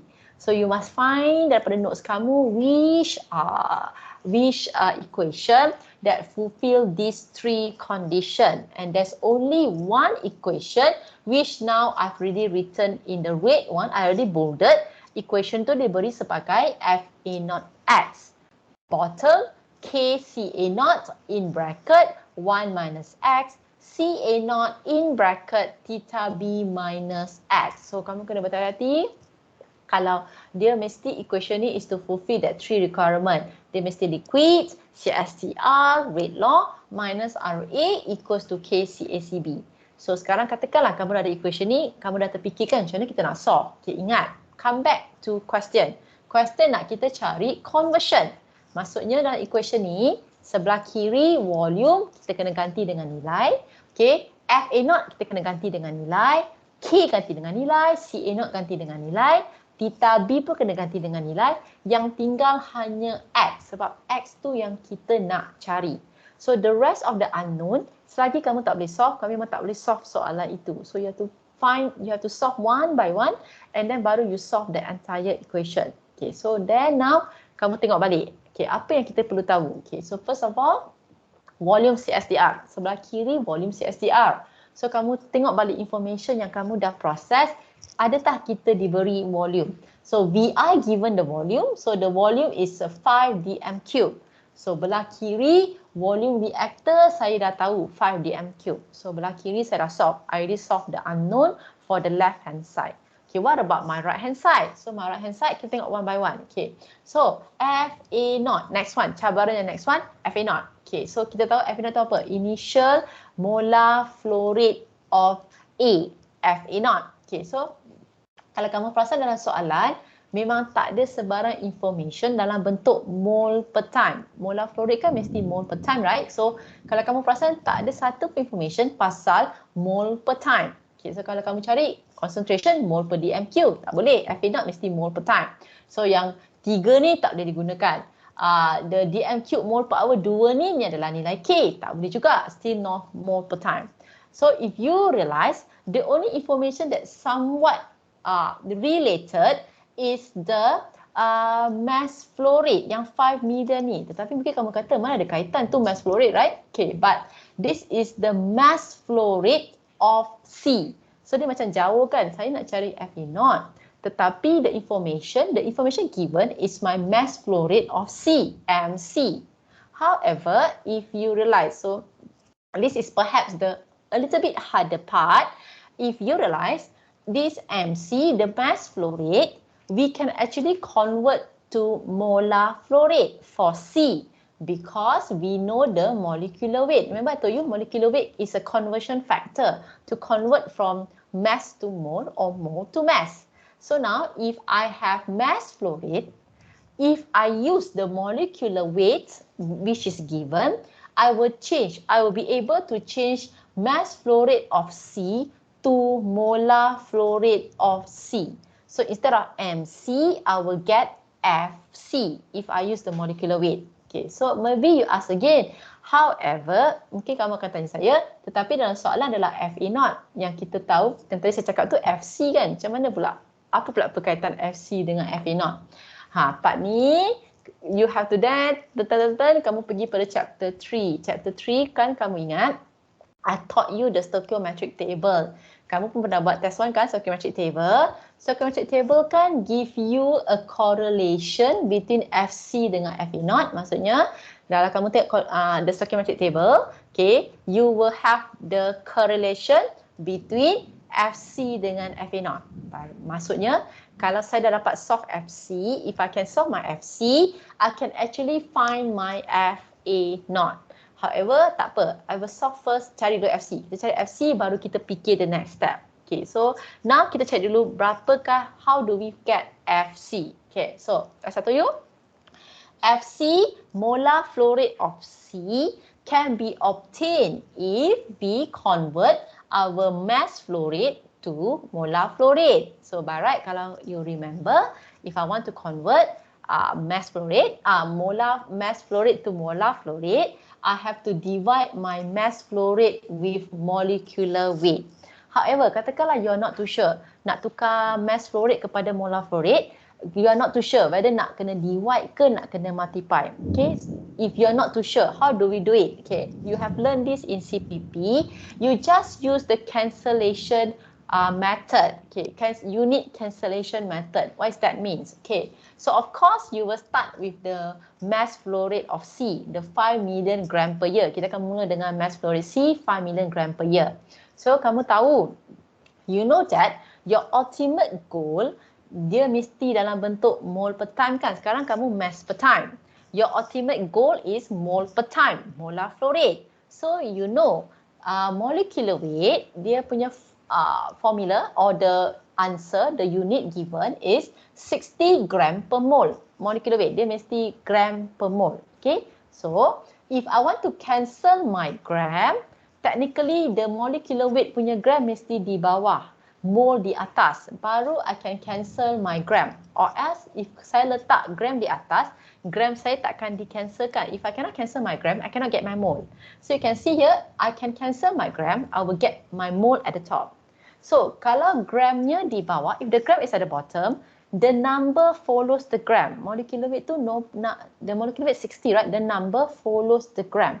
So if the gram at the bottom, the number also will be at the bottom. Sebab molecular weight dia kan 60 gram per mole. Now that you decide the gram at the bottom, hence the number will be at bottom as well. So you become multiply with 60 gram, bukan multiply, actually it's technically it's dividing by 60 gram per mole. So when you do this, you can cancel your gram. You can see now you're left with mole. So gram tu, let's say now I cancel my gram. So I cancel gram, So now I'm left with mole. Okay, dah dapat mole. So maknanya your ultimate goal nak molar flow rate kan? So mole tu dah dapat. Okay, what about the time? So now your unit is mole per year. Your unit time is now year. So now what about it? Should we do something about the unit of time? Okay, so you have to check from the question. If you realize, okay, information for time, there's only one time dia muncul, which is here. This says that the value of K is 2 dm cube per mole hour. Okay, so you can see now, you got two choice. Okay, dia ada dua choice. Satu choice is, kamu, you know in calculation, unit time tu kamu kena standardize kan? So it's up to you. Kamu nak maintain year ke, kamu nak maintain hour? So what's the difference? If you want to maintain year, let's say kamu nak guna year in your time calculation, so dalam value K ni kamu dah kena convert hour to year. Or what I do is, I will stick with hour. So my year tu saya convert kepada hour. Okay, so again I repeat, you have two options. Sebab sekarang kamu nampak unit time tu muncul pada dua nilai yang berlainan, pada dua unit yang berlainan. One is using hour, one is using year. So either you convert your unit hour in your K to year, or in my case, I convert my year in my mass flow rate tu, yang nilai year tu, I convert to hour straight away. So if I choose that, so saya kena convert lah the year to hour. However, to convert the year to hour is not straightforward sebab your plant has time limitation. Because the plan stated in the question, for every 1 hour, for every 1 year, your plant only operate 11 months. So conversion factor, ubah dulu daripada year to month. Sebab 1 year, kamu tak boleh assume 12 month. Because in this case, in my plant, every year, the plant only works 11 months. So now I convert first from year to month. So sekarang tak capai lagi. Kita nak hour kan, kita baru capai year. Kita baru capai month. Okay, now I want to convert pula. Month to hour. However, I cannot straight away convert month to hour because another limitation. For every month of my plant, it only operates 25 days. So, saya kena convert dulu daripada tadi year to month, now month to day. So, you must understand kenapa kena buat stages, kenapa tak boleh sekaligus. Sebab my plan tu conversion, dia ada limitation of the time. 1 year, they only work 11 months. 1 month, only 25 days. So, now my time is now in days. Belum habis lagi sebab I want in hour. And then tambah satu lagi limitation. For every 1 day, my plant only operate 12 hours. So tambah satu lagi conversion factor because for every 1 day, the plant only works 12 hours. Okay, so now only you can see that, okay, saya dah boleh cancel year, month, day, already cancel. I'm left with hour for my time and my mole masih ada lah. Alright, so don't forget you have to solve this, okay. Then only you get the molar flow rate of C. Tapi belum habis lagi, kamu ingat kan? Ni baru FC. Tetapi come back to the question, kita nak cari FA0. Soalan tu kata dalam equation saya kena ganti FA0. Tapi sekarang saya hanya ada FC. Okay, so that's why I told you, you have to go back to chapter 3. You have to check. There is a correlation between FC dengan FA0. It states that in chapter 3 dalam stoichiometric table, FC equals to C per A FA0 X. So again, if you are not too sure, I can really understand sebab bila nak buat chapter 4 tapi kena tengok balik chapter 3, kena tengok balik chapter 2. So that's the challenges. Okay, so but if you realize soalan dalam test saya sebenarnya daripada tutorial. If you understand the concept, sebab tu soalan tutorial saya susah. Sebab I want you to familiarize already with the question of the same level in your test and final exam. So kalau kamu faham soalan tutorial ni, memang takkan ada masalah untuk test dengan final exam, which I think you can see in test 1. Kalau boleh buat tutorial, memang test 1 tu kamu boleh buat sebenarnya if you understand. Right? Okay, so come back to this. Right, so dalam stoichiometric table, the correlation state FC equals to C per A FA0 X. So nampak sini saya dah tahu FC kan? Okay, so by right, saya boleh dapat FA0. Okay, tetapi, okay, there's one interesting thing. If you perasan, okay, but before I go there, C per A ni adalah stoichiometric coefficient. Okay, so C per A ni, if you look from the equation, it will be 2/1. The stoichiometric coefficient for C is 2, for A is 1. So C per A tu jadi 2 lah. So FC sama dengan 2FA0 X. Okay, so this part, you have to be a little bit, kena faham sikit. Okay. Okay. Dalam soalan, dalam equation asal, I told you yang sebenarnya kita nak cari FA0 kan? Kita nak cari FA0. Okay. So we find that there is a correlation. Kita tahu that FC ni sama dengan 2FA0 X. So you have two option. Okay. Salah satu option adalah instead of saya hanya cari FA0, saya boleh terus cari FA0 X. Maksudnya sekarang FA0 X my FA0 X is equal to FC over 2. So, kamu boleh juga buat, okay, mungkin kamu confused tadi doktor kata nak cari FA0, kenapa sekarang FA0 X? Kalau kamu nak buat juga sebagai FA0, boleh. Means FA0 equals to FC per 2X. Again, I repeat, you can also put FA0 equals to FC per 2X. However, kenapa saya tak buat macam tu? Sebab kalau kamu letak FA0 per FC per 2X, samalah juga. Okay, katakan ni kamu ganti dengan FC per 2X, darab dengan X dapat juga FC per 2, right? So, that's why instead of 2 kali jalan kerja, okay, again, if you don't understand, you can also write like this. Okay, kamu boleh juga sebagai macam ni. Okay, maknanya purely cari FC. Purely cari FA0. So, kita dapat FC per 2X. Okay, so kamu ganti ni dalam equation yang atas, FA0 ni. Kamu perasan X dengan X terbatal juga. So, kalau F dengan X terbatal, sebenarnya sama dengan FC per 2.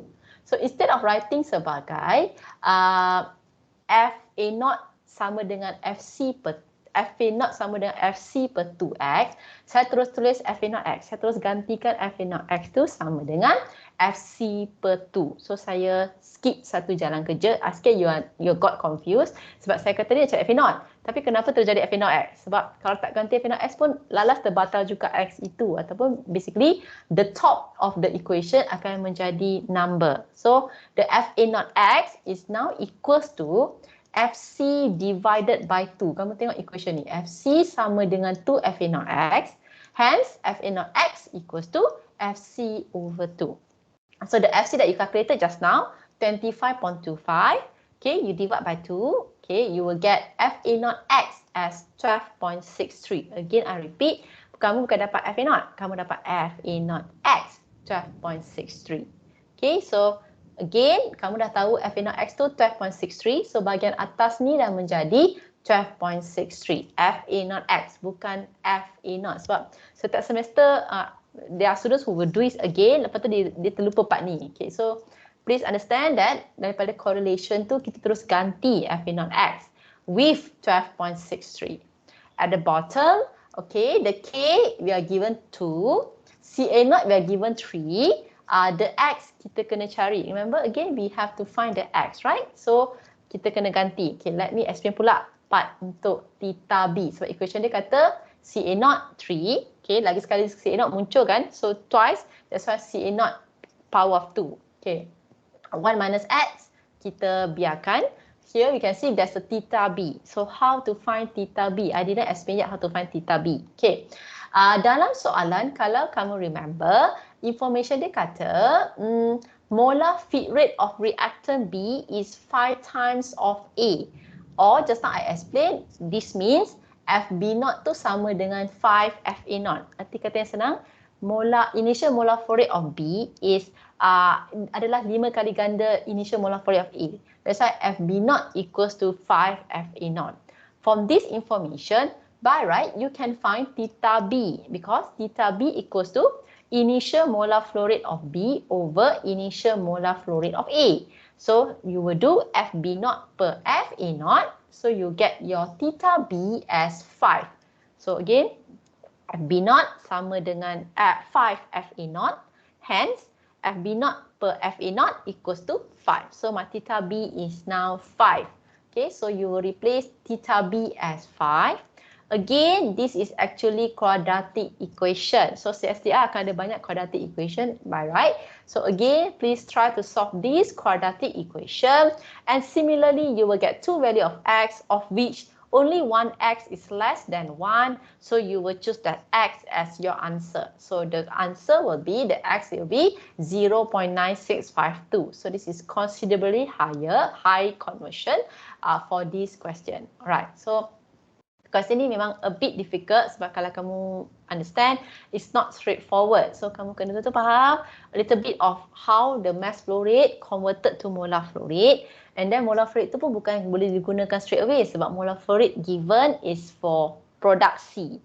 However, in equation, dia nak cari molar flow rate of A. So, kamu kena faham correlation from chapter 3, stoichiometric table, what's the correlation, then you will get the FA0X. Then you replace, then only you can solve. Okay, so for question number 2, I left with one part. Okay, I try to finish. Boleh je, I will finish in 10 minutes. Sikit je lagi. Alright, so the next part. Determine the volume of PFR to achieve the same conversion as determined in part A above. Okay, so tadi in question A, they give us volume CSTR. They ask to find the conversion in the CSTR. Part B pula, they ask us to find the volume of PFR. So terbalik, tadi give you volume, find the conversion in a CSTR. Part B, I tukar reactor, I give you the conversion sebab dia kata achieve same conversion in part A. So conversion tadi yang you calculated in part A, the CSTR, the 0.9652, you will use in this equation, and instead you have to find the volume of the PFR. Okay, so terbalik je. Okay, so similarly, what you do is, okay, you have to find the equation. So now kita dah tukar reactor. It's changed to PFR, liquid phase, rate law minus RA KCACB. So if you realize, there's only one equation that fulfills this requirement. Satu saja equation. So you check back, equation 2 adalah given as FA0.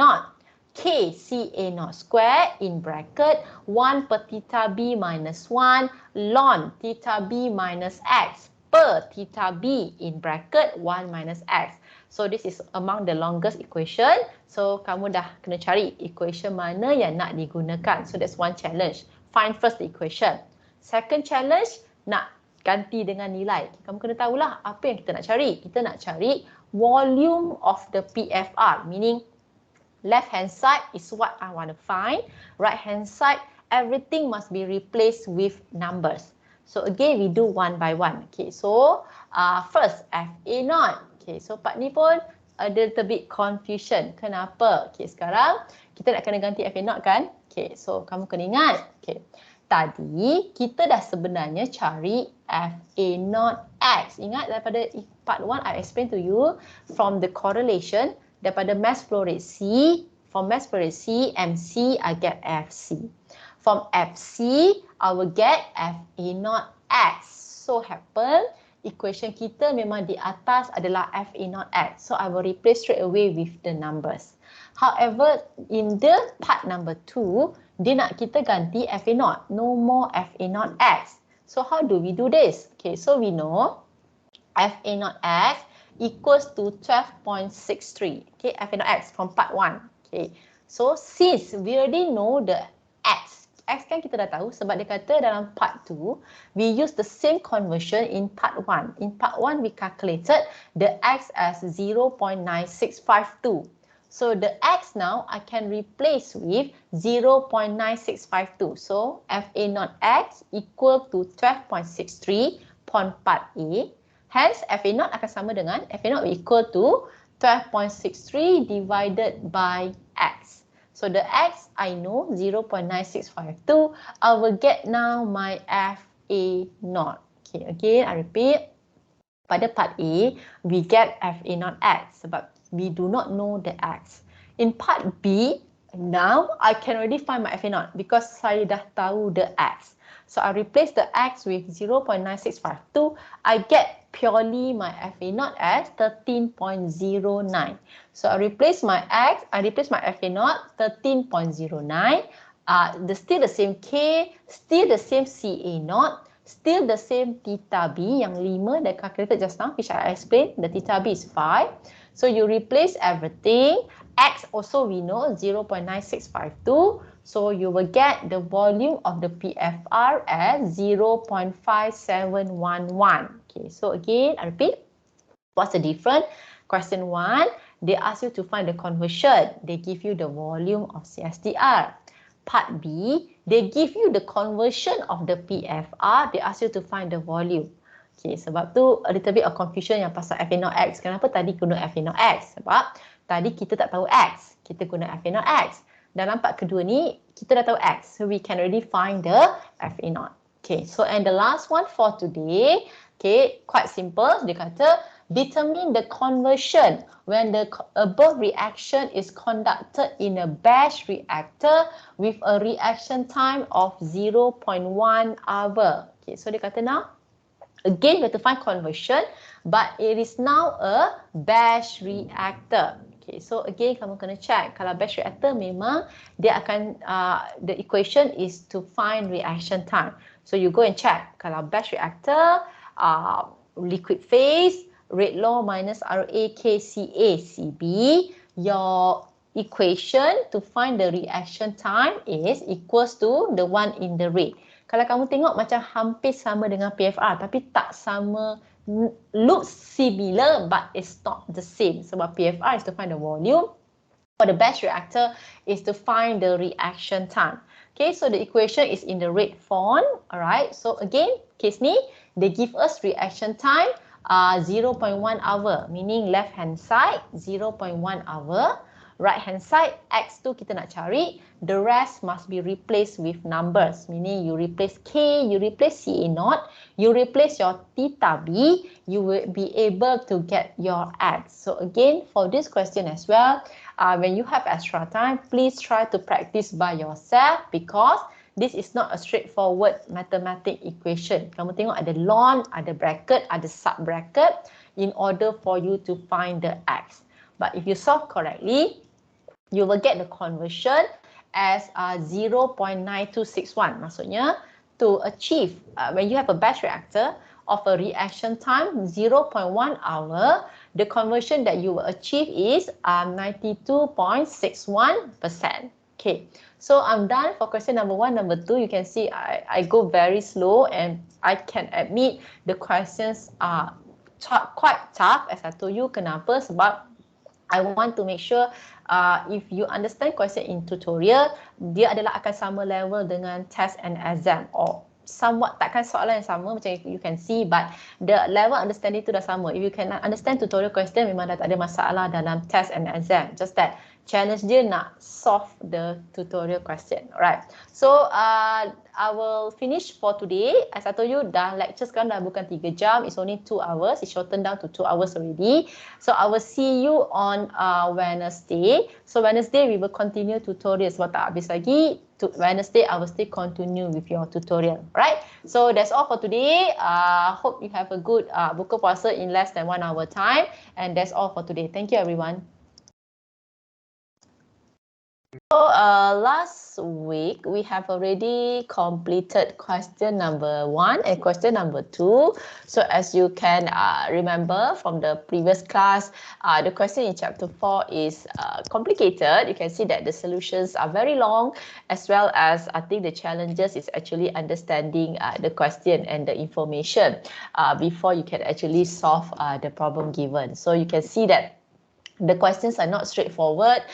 You might have to do a little bit of thinking to know what is needed to solve in order to address the question given. Okay, so we will continue with question number 3. So let me try to explain it slowly, question by question.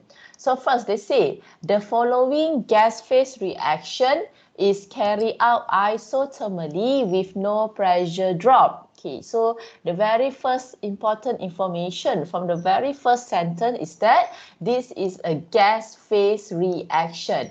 So you must always remember when we have designing reactors, the phase of your reactants are very important because you remember that the equations can be different for certain types of reactor when you have different phase. So kalau if you are doing on batch reactor, then it's okay. Both phase pun equation dia adalah sama. However, when you have flow reactors, continuous reactor such as PFR, CSTR, you know that the equations are completely different when it's liquid phase or gas phase. So this case dia adalah gas phase. Okay. Then dia kata isothermally. So isothermally meaning until now in chapter 4 we learned that we are learning to design reactors of which there are no temperature changes, meaning during the reaction the inlet outlet temperature is the same. Later when we go to chapter 6, you can see the equations become different when we have temperature change. And then no pressure drop. Okay, pun tak ada pressure drop. So chapter 4, I taught you initially the design equation without pressure drop. Then subsequently later on in chapter 4, you can check that I've also touched for equation of which there are pressure drop. Okay, so you can tahu there are difference in the equation when we have no pressure drop or when there are pressure drop ataupun pressure changes lah during the reaction. In this case, there's no pressure drop, so we can discard the parts of the pressure. Okay, so the equation, the reaction is A to produce B and 2C. Okay, so the activation energy is 8.5 kilojoule per mole with pre-exponential factor of 0.485 liter per mole minute. So they give us these two information. Probably by now you're already familiar. This information is for to be applied in Arrhenius equation. Kan kita dah belajar Arrhenius equation. In this equation is the only equation that we will have these two parameter. So activation energy is your EA. Okay, so EA kilojoule per mole. As usual, we will convert into joule per mole. So 8.5 kilojoule per mole is 8,500 joule per mole. Next, pre-exponential factor is your A. Okay, you have learned A. So A 0.485. So whenever you see ada EA, ada A, it's definitely to be applied and used in the Arrhenius equation. However, in what capacity, we don't know yet. Okay, we know mesti kena guna dalam Arrhenius. Tapi untuk cari apa, we don't know yet. Right, so we just leave it as it is. Then they say, the initial concentration of pure A is given as 5 mole per liter and 40% of A was converted. Okay, so from the second sentence, okay, there are few things that we need to process. First, dia kata, initial concentration of pure A. Okay, maksudnya, in the beginning, okay, you have only one reactant. From the equation, you can see there's only one reactant. And the reactant that enters the reactor is 100% A. Means there's no other compound, no inert, no other compound, only the reactant. So, pure A means YA0 is 1. So we use YA0 to indicate Y mole fraction, A to indicate for compound A, not to indicate initial. So the initial mole fraction of A is 1. So you can see sentence there is written as pure A. How do we translate this into calculation? It indicates that the mole fraction initially of A is 100%, or in terms of fraction, we write it as 1. Okay, so kita dah tahu YA0 is 1. Then dia kata initial concentration of A, 5 mole per liter. So of course this one I think you already know how to process. It means what CA0, 5 mole per liter. And then 40% converted, X 0.4. So from one sentence, you actually can elucidate or you can extract 3 information. Pure A means YA0 1, initial concentration of A, CA0 5, 40% A converted, X 0.4. So 3 information from one sentence. And then this is the reaction is second order with respect to reactant A. So the third sentence gives us the rate law. So last Monday, when we encountered the question, both question, it was elementary rate law. In the number 3 question, this question that we're doing today, it's not elementary. That's why they give us the information for the rate law, because the reaction order does not follow the stoichiometric coefficient anymore. So kamu kena faham, kalau elementary, we look at the stoichiometric coefficient. Non-elementary, even though dia tak cakap pun non-elementary, tapi dia dah beri kamu information for the rate law. Of course, it means that it's no longer elementary. So dalam case ni, this says second order with respect to A. So you can already write down the rate law. So how do you write down? So the rate law minus RA. Rate law mesti start dengan minus RA. Okay, elementary ke non-elementary ke? It still starts dengan minus RA equals to K. Okay, so K ni memang kena ada. Elementary, non-elementary, the K is always there. And then CA power of 2. So why power of 2? Because this says reaction second order with respect to A. So since they write is second order with respect to A, so minus RA equals to K CA power of 2 to depict second order with respect to A. Okay, so that's all information yang given. So by right, when you know all this information, you can already write down apa information yang diberi daripada soalan. Okay, so now we go to the question. This says, determine the reaction temperature in Kelvin when the above reaction is conducted in a batch reactor with a reaction time of 15 minutes. So the question asks us to find temperature of the reaction. Okay, and the second information dia kata reaction is conducted in a batch reactor with a reaction time of 15 minutes. Okay, So let's say now you are not sure how to start this question sebab very rarely you are asked to find temperature kan. Mostly before this, kalau batch reactor, you are asked to find reaction time. You are asked sometimes to find conversion. So dalam soalan previously, we use the desired equation for batch reactor to find reaction time.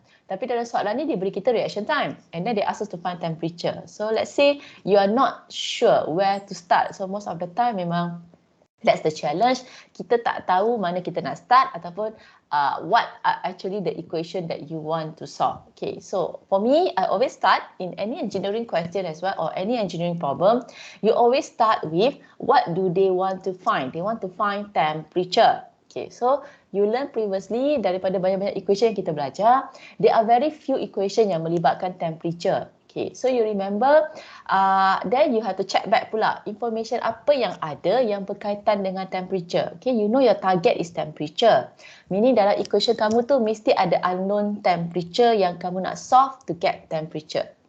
Okay, then mungkin kamu terfikir, tapi equation mana? So you have to also refer information given in the question. You try to see what information yang mungkin berkaitan dengan temperature dalam satu equation.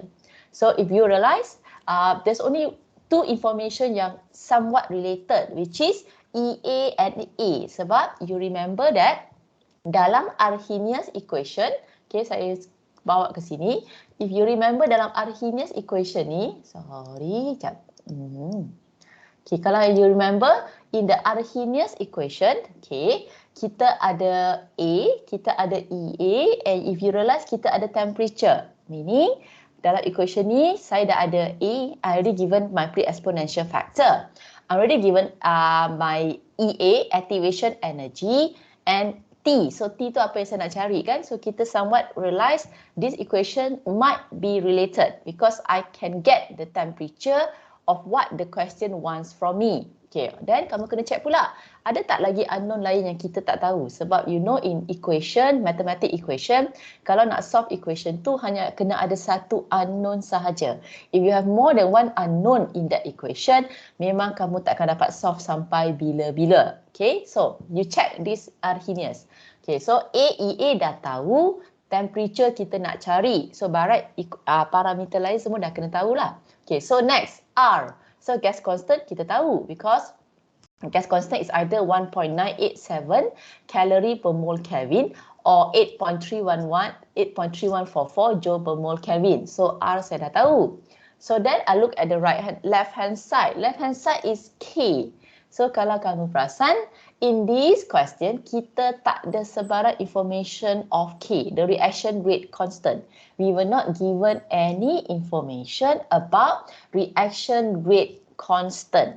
So now become a challenge sebab walaupun saya nak cari temperature, tetapi but at the same time, there is another unknown that I still don't know. Okay, so you have learned this in CPP or in any engineering problems. Kalau satu equation ada dua unknown, maksudnya tak boleh solve kan, I told you before. So what do we do? Bila ada dua unknown, rule dia mesti ada dua equation. Satu equation, satu unknown. Kalau kamu ada dua unknown yang kamu tak tahu, maksudnya kamu kena cari satu lagi equation. You have two unknown, you have to have two equation, then only you can solve. Okay, so now it tells you the next strategy, I have to find another equation. Sebab selagi saya tak boleh solve K, saya tak akan dapat temperature. Okay, so now you have to think, apa pula the second equation that we can use to find or we can get or use lah to find K. Okay, so let's say now you are not sure yet apa pula equation nak cari K sebab cabaran dia dah tahu nak cari T. Dah tahu equation nak cari T, tapi masalahnya equation tu ada lagi satu unknown which is K that we need to find. Okay, so you come back again to the information that is given to you. Cuba cari apa lagi information yang melibatkan K. So the only information that yang I have mentioned before K is the rate law. Sebab rate law ada K kan, minus RA sama dengan KCA square. So you know that dia mesti melibatkan equation yang ada rate law. One. Second, you check back ada information. Dia kata conducted in a batch reactor with a reaction time of 15 minutes. So you have already learned before kan, kalau ada reaction time mesti melibatkan batch reactor. Of course it involve a design equation. Design equation mesti ada rate law. So you know the relationship, okay? Saya tahu K ada dalam rate law. Saya tahu rate law tu ada dalam design equation. And then saya diberi satu maklumat that involve the design equation because they tell us the batch reactor adalah the batch reactor reaction time is 15 minutes.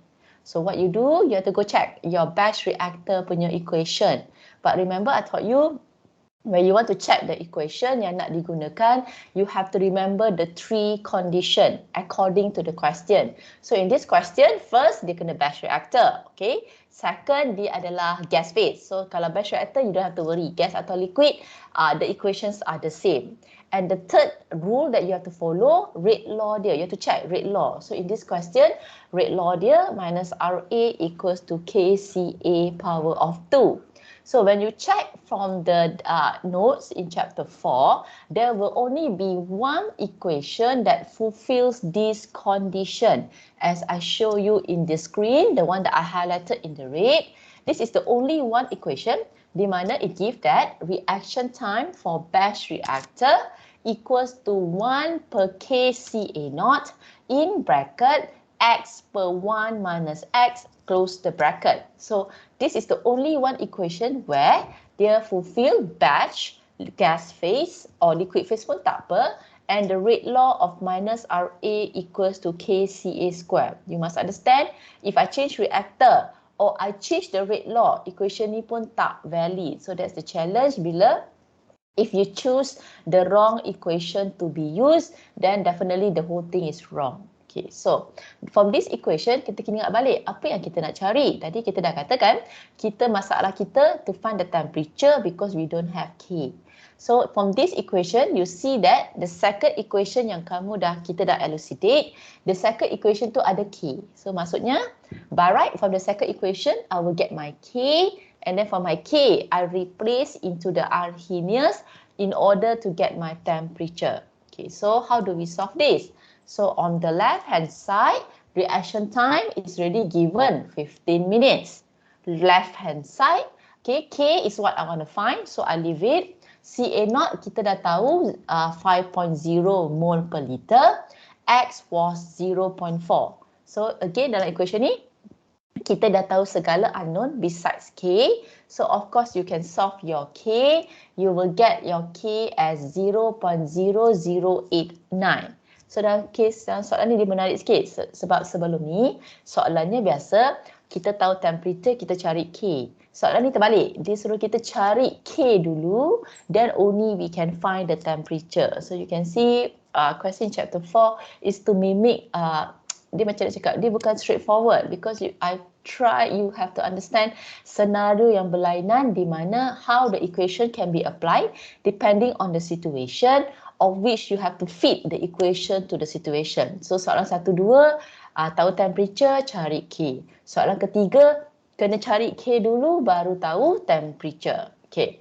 Now that you have already obtained the K, then you replace into the original Arrhenius equation, then you will get the value of your temperature as 255.6 Kelvin. Okay, so this is to solve for question number 1. It's not that difficult in my opinion, tetapi I can understand it is not straightforward. Maknanya soalan tak cakap kamu, soalan tak beritahu, you don't know, how do I say, dia cara penyelesaian dia tak direct. You have to somewhat integrate, you have to somewhat interpret information, determine the relevant equation, and then you have to somewhat backtrack, cari satu lagi benda sebelum kamu boleh solve the final equation. Okay, so I'm done for part A. I will go to part B. Alright, so part B soalan dia. Determine the volume of a plug flow reactor if the reaction is conducted at the same temperature as in part A above with an initial rate of 10 liter per minute. Okay, so soalan ni dia nak kita cari volume PFR. So straightforward lah soalan ni, quite straightforward sebab kamu dah tahu design equation terus akan dapat kita punya volume of plug flow reactor. Okay, so soalan ni tak susah sangat sebab direct sikit. And then dia kata reaction conducted at the same temperature in part A above. So what does this information correlates? Dia kata nak cari volume dalam soalan kedua ni, part B ni adalah is at the same temperature as part A. So kamu kena interpret sikit lah. When we're talking about temperature, apa kaitannya dengan penyiraan kita? What's the correlation between temperature to our reaction? Okay, kamu dah tahu kan the significant effect of temperature in our calculation or in the formulation is K.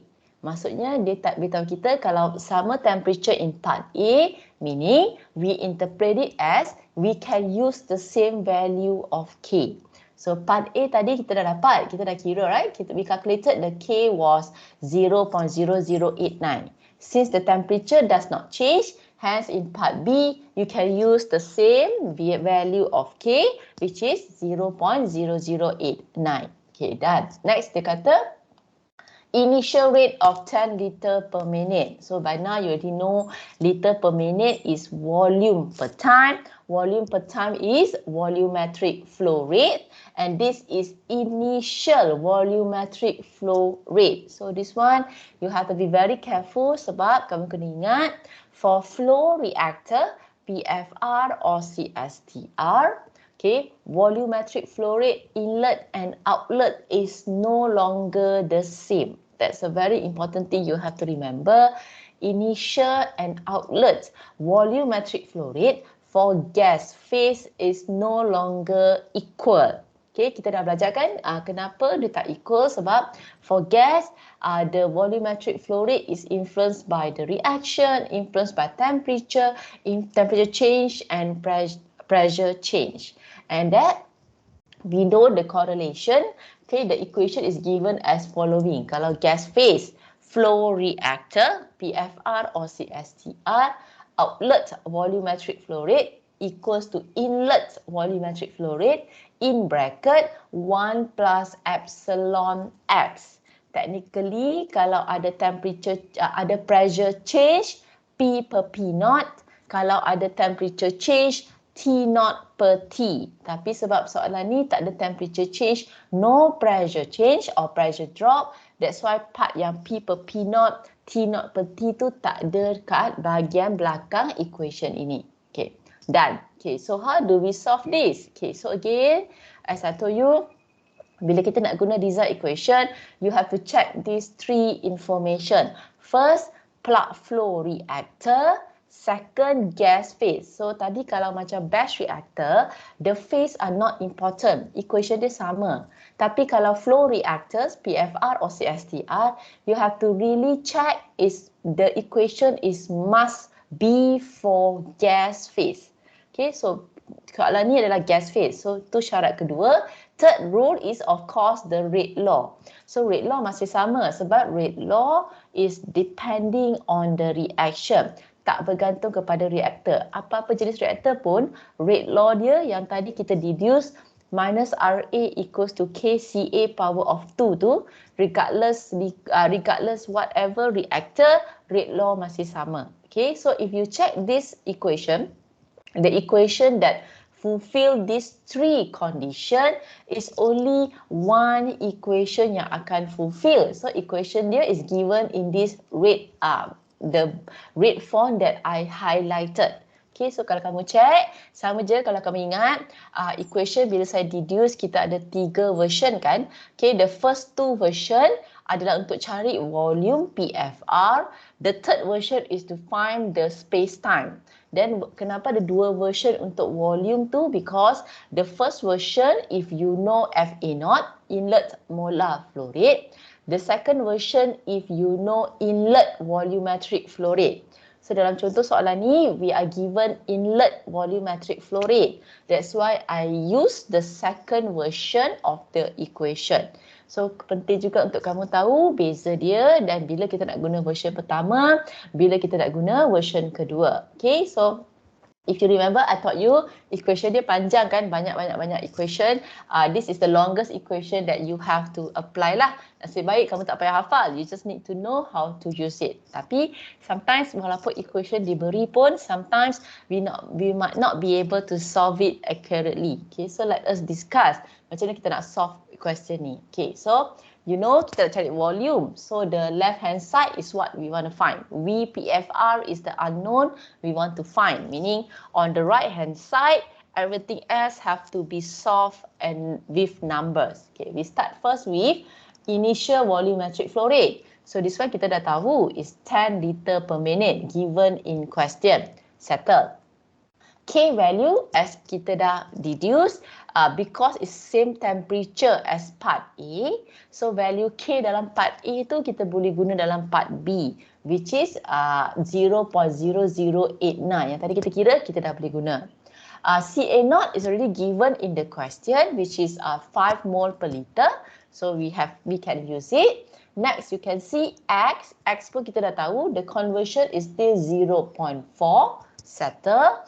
And next is epsilon. So epsilon ni lah kita kena cari. Okay, so you remember kalau gas phase, flow reactor, dia ada satu tambahan parameter yang kita kena cari, which is epsilon. Okay, so kita kena ingat balik lah macam nak cari epsilon. So epsilon ni kalau kamu ingat, dia ada equation, dia ada sub-equation. So epsilon ni tak boleh cari direct.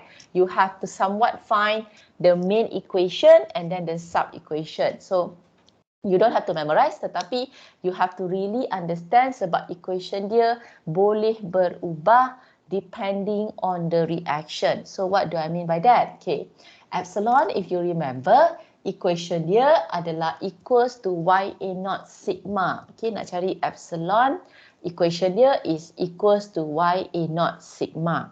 YA0, kamu tahulah kan, Y is mole fraction, A is for compound, A not is for initial. So that's initial mole fraction of A, YA0. So just now previously kita dah deduce earlier on, they say this is pure A reactant, A enters pure A enters the reactor. So meaning YA0 is 100% initially, berapa mole persen A yang masuk adalah 100% sebab dia adalah pure A.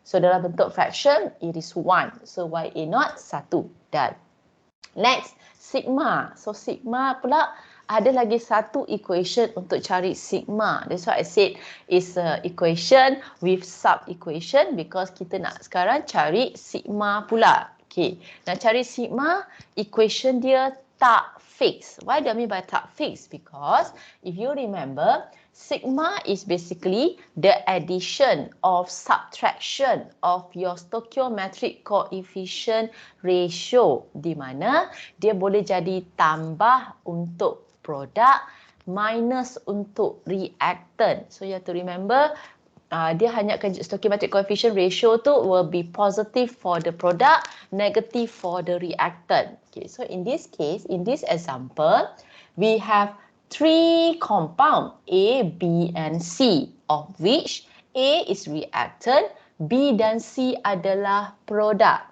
Okay, so that's why when we write down the sigma punya calculation, you see it become B per A ratio of stoichiometric coefficient of B over stoichiometric coefficient of A plus C per A, stoichiometric coefficient of C over A. So kenapa it is plus for B and C? Because B and C is product. Okay, then minus 1. Technically is minus A per A. Sebab A adalah reactant. That's why you have to minus. Because A is reactant. Technically adalah minus A per A. Tapi A per A adalah 1. That's why they write it as minus 1. Okay, so if you are confused kenapa B per A, C per A, tiba-tiba 1. Sebab 1 tu sebenarnya adalah untuk A per A. So it become ones lah. Okay, so you replace the stoichiometric coefficient accordingly, and please make sure you check sebab this part student tend to do the mistake sebab dia tak nampak ataupun dia mungkin dah confused. For in this example, the stoichiometric coefficient for C is 2. Okay, stoichiometric coefficient for A is 1, for B is 1, for C is 2. Sebab tu dia menjadi 1 plus 1 per 1, B per A is 1 per 1, plus C per A is 2 per 1, minus A per A, 1. Okay, when you calculate this, you get your epsilon as 2.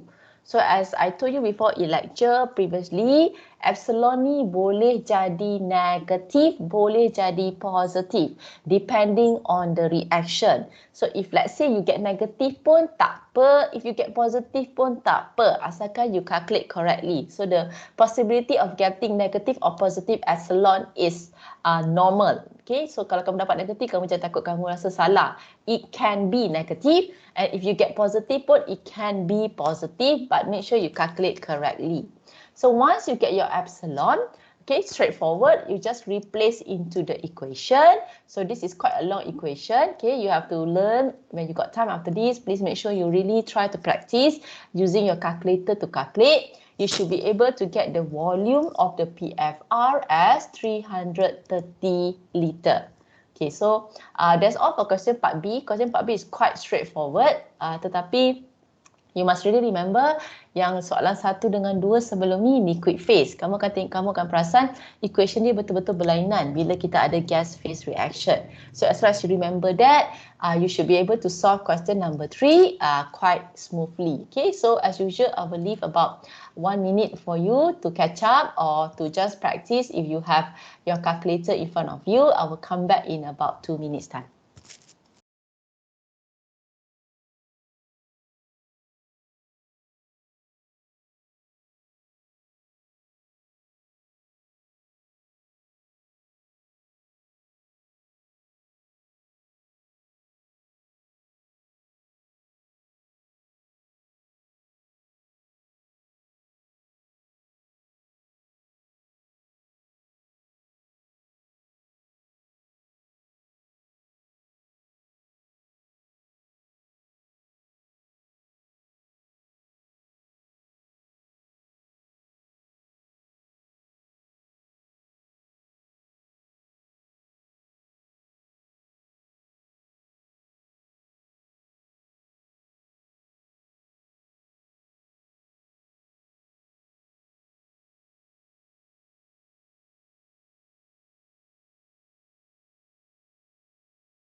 Okay, so we will continue with the next question. Question number 4.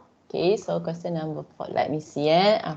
Question number 4 or question number 4. Okay, I will go to question number 4. Okay, so So as usual, I will leave some questions for you as your homework. Okay, so I will solve question number 1, 2, 3, and 4, the last one. So question 5 and 6, please, when you have time, additional time, please try to solve question number 5 and 6 by yourself. In the question that I already posted in Teams, you already have the final answer. You should be able to solve it by yourself. But if you cannot, okay, if you have tried and then you cannot solve it, you may refer to me if you have any difficulty in solving. Okay, so question 5 and 6 is your homework. Question 5 is quite straightforward. Question 6 also quite straightforward. I have covered before in our lecture. Okay, so I give you 5 and 6 as homework. I will solve question number 4, the last one for today's session. Okay, so the question says the following liquid phase elementary reaction is carried out isothermally with no pressure drop. Okay, so question number 4 kita come back kepada liquid phase. So kamu kena faham lah, memang soalan dia you have to really check the phase. Sebab kamu tahu significant difference dia dalam persamaan in the design equation is determined by the phase of your reactant. So dalam kes ni dia come back balik kepada liquid. Okay, so dia kata elementary reaction. Okay, so elementary balik. Soalan nombor 3 non-elementary. Soalan nombor 4 come back to elementary. So kalau elementary reaction, kamu dah boleh straight away tulis dia punya rate law. Okay, so that really helps you bila kamu dah boleh tulis rate law dia. So contoh kes ni, okay, dia beritahu elementary. So rate law dia minus RA equals to K. Okay, the two reactant A and B. So CA, CB, stoichiometric coefficient in form of A is 1, stoichiometric coefficient of B is also 1, meaning first order with respect to A, first order with respect to B. So, you know kalau power of 1 is still the same, right? 4 power of 1 is still 4, 10 power of 1 is still 10. Sebab tu you can still write it as KCA, CB. Okay, so first kamu dah boleh tulis rate law. So sekarang dah minggu 8, and I see from the test, most of you, I would say all of you are able to write down the rate law. Okay, so that's very good progress, right? So next dia kata isothermally no pressure drop. Okay, so tak payah consider pasal perubahan temperature, tak payah consider about perubahan tekanan. Okay, so nanti kemudian kamu ada masa, you must try question number 5 sebab question number 5 tu ada pressure drop. Okay, that's why I sengaja biarkan soalan nombor 5 tu sebab I want to see whether you understand apa berubah kepada equation apabila kita ada pressure drop. Okay, so question number 5, if you have time later, since I'm going to finish my class 1 hour earlier, you have free time. If you have the time, please solve question number 5 and 6 on your own. Okay, then the reaction is to produce 2C. Okay, so the reaction rate constant at 30 Celsius is 15 dm³ per mole minute with activation energy 25 kilojoule per mole. Okay, so soalan ni dia beri kita value of K, tapi K ni pada 30 Celsius. Okay, so K at 30 Celsius is 15, EA 25. Okay, done. So the question says, let's go to the question. Alright, so question dia kata, determine the initial concentration of A. So dia nak apa? Dia nak kita cari CA0. Okay, so this is something different, right? Sebab soalan sebelum ni cari temperature, cari reaction time, cari volume, cari temperature. Soalan ni dah pelik sikit, cari CA0. So sebelum ni soalan kita biasa diberi CA0. Soalan ni dia suruh kita cari CA0. If the reaction is carried out in a PFR with a space velocity of 1.5 per minute at 50 Celsius with 60% conversion of A. So soalan ni kata, dia suruh kita cari CA0. Dia beritahu reaction ni dalam plug flow reactor, dalam PFR, dia beri kita space velocity PFR tu 1.5 per minute. Okay, so something different, right? Sebelum ni kita diberi volume. Soalan ni kita diberi space velocity untuk PFR ini. Okay, so that's something different. Okay, so space velocity of the PFR 1.5 per minute. So it's okay kalau at this stage, kalau kamu tak tahu macam mana nak buat pun tak apa. Tapi yang penting kamu boleh synthesize the data or the information first. So information dia, space velocity, PFR, 1.5 per minute. So next dia kata 50 Celsius. Okay, so dia kata sekarang dalam kes ni dia nak cari CA0 untuk PFR dengan space velocity 1.5 pada suhu 50 Celsius. So straight away dalam your mind, you already kena faham maksudnya jika ada sebarang pengiraan yang melibatkan K, which definitely akan ada sebab kamu tahu kita akan guna design equation. Kamu tahu design equation tu ada rate law. Dalam rate law tu ada K. So selagi ada any calculation yang melibatkan K, the K must be at 50 Celsius. Okay, so kamu dah faham kan dalam soalan ni, kita ada nilai K but the K is at 30 Celsius. So automatically kamu tahu, okay, K, walaupun saya ada K, tapi K saya bukan pada suhu tindak balas. Meaning, naturally kamu faham, saya dah kena cari K yang baru, which is K at 50 Celsius. Okay, so that's one thing. Okay, so it's up to you. Kalau macam kamu rasa benda tu something yang kamu nak solve dulu, you can always straight away solve dulu untuk K supaya kamu tak buat salah. Mungkin nanti kemudian kamu terlupa. So you can always solve first. Kamu tahu mesti ada nilai K. So kalau kamu rasa macam kamu tak nak solve kemudian, you can always solve first. You find the K at the new temperature first. Okay. So next dia kata conversion as 0.6. So always remember, when conversion is given in percentage, you always have to convert into fraction. So x is 0.6. Okay. The reaction mixture consists of 60 mole percent B and the remaining A. So dia beri kita sekarang initial mole percent, or kita boleh tukar kepada mole fraction kan. So dia beri kita initial mole fraction of B 0.6.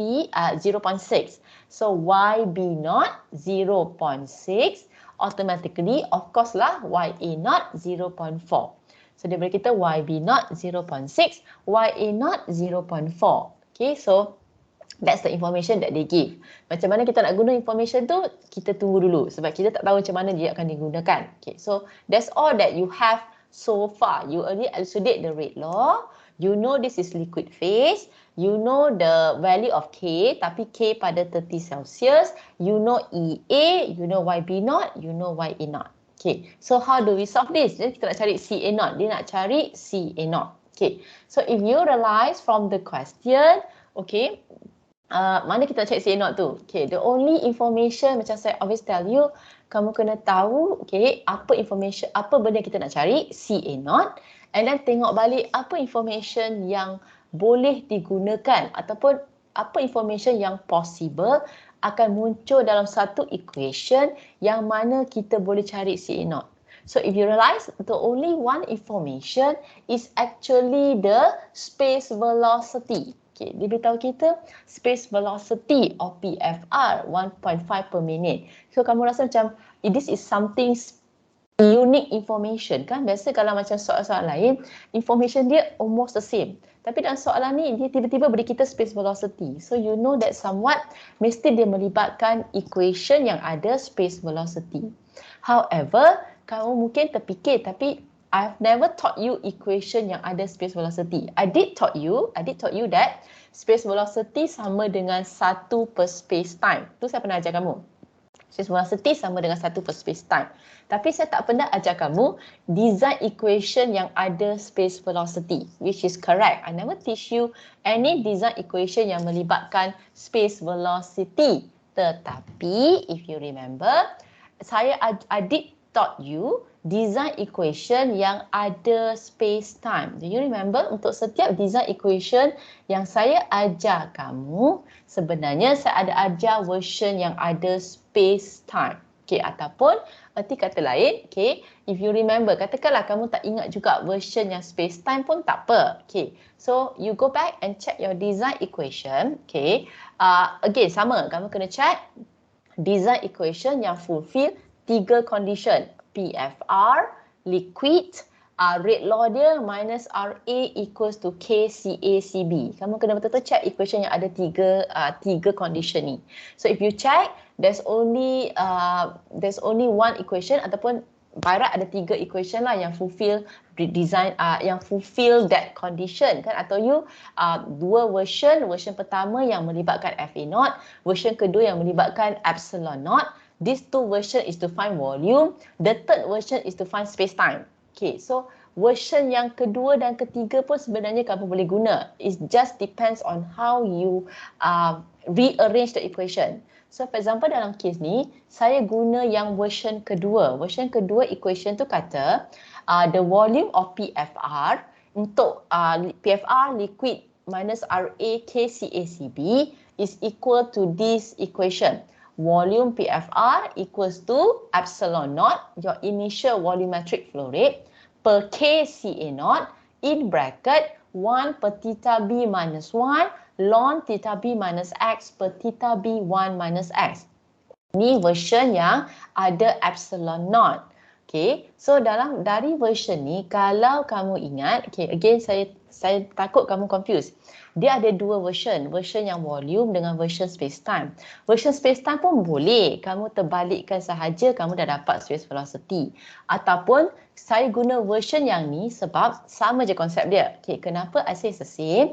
Okay, kalau kamu ingat saya kata space velocity adalah 1 per space-time. Okay, kalau space-time it is initial space-time dia punya formula volume per initial volumetric flow rate. Kalau kamu ingat, space-time tau, volume per initial volumetric flow rate. Kalau space velocity reciprocal, maksudnya initial volumetric flow rate per volume reactor. So kalau kamu perasan pada equation ni, equation yang saya tengah highlight ni, katakan saya tutup yang bahagian depan. Let me close the front part. This one you can see clearly. Okay, ini adalah apa yang kita dapat daripada notes. So kalau kamu nampak sini, if I remain my initial volumetric flow rate kat sebelah kiri, sebelah kanan, I move my volume from left to right. So kalau saya move volume PFR saya daripada kiri ke kanan, dia akan jadi pembawa. Okay, dia jadi pembawa initial volumetric flow rate kepada volume PFR. Itu adalah space velocity. Kan saya kata kalau space time terbalik, volume per initial volumetric flow rate. Space velocity reciprocal kan. So dia jadi initial volumetric flow rate kepada volume. So sekarang belah kanan saya dah dapat space velocity. Maksudnya the other unknown tu kamu kena pindah ke sebelah kiri. So means the KCA0, kalau saya pindah ke sebelah kiri, dia jadi pengatas. The whole entire in the bracket, the big bracket, bila dia pindah ke sebelah kiri, dia akan jadi pembawa. You know mathematics, right? Kalau pembawa pindah ke the other side, dia jadi pengatas. Yang pengatas bila move to the other side, dia jadi pembawa. So the entire big bracket will be your pembawa already. Your KCA0 is your pengatas. Okay, so now you dah basically derive the equation to find space velocity. Okay, tadi yang saya kata version yang menggunakan space-time. Okay, let me explain and showing you the notes. Kejap, let's notes chapter 4. Okay, so if you remember, saya buka notes lah. Kalau tak, saya susah sikit nak explain tanpa notes. Okay, so you remember, this is PFR, liquid phase second order. Alright, so if you remember, this was the equation yang saya cerita tadi. Yang saya katakan ada 3 version kan. Kita belajar 3 version kan. Version yang tadi saya ajar kamu untuk kita gunakan adalah version yang kedua. Volume sama dengan initial volumetric flow rate, KCA0, the big bracket. Okay, kita guna version ni pun kita boleh cari space velocity. Version yang ketiga ni pun boleh sebab version ketiga ni adalah space time. So kami ingatkan space velocity is 1 per space time. So kalau kamu nak tukar ni untuk mencari space velocity, kamu terbalikkan sahaja. Sebab tu dia akan menjadi KCA0 ni atas, the big bracket ni bawah. Sama je dengan apa yang saya derive tadi yang saya tunjuk dalam soalan adalah the same. Either you derive from the space time or you derive from the volume, you will get the same final design equation to find the space velocity. That is what actually I wanted to tell you lah supaya kamu tak confused. So in this equation kita ganti. So the space velocity 1.5 per minute. Okay, so that's what kita nak cari CA0 kan. Jangan lupa kita nak cari CA0. So again, segala unknown kita kena ganti dengan nilai. Hanya tinggal CA0 yang kita nak cari. Okay, so space velocity 1.5.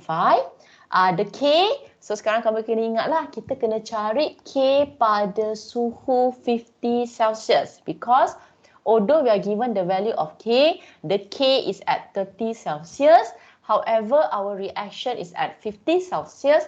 You have to find the new K. So yang ni saya tak ajar dah, kamu dah faham kan? Kalau kita ada K1, T1, kita kena cari K2 at T2. So I have K1 0.15, K1 15 at 30 Celsius.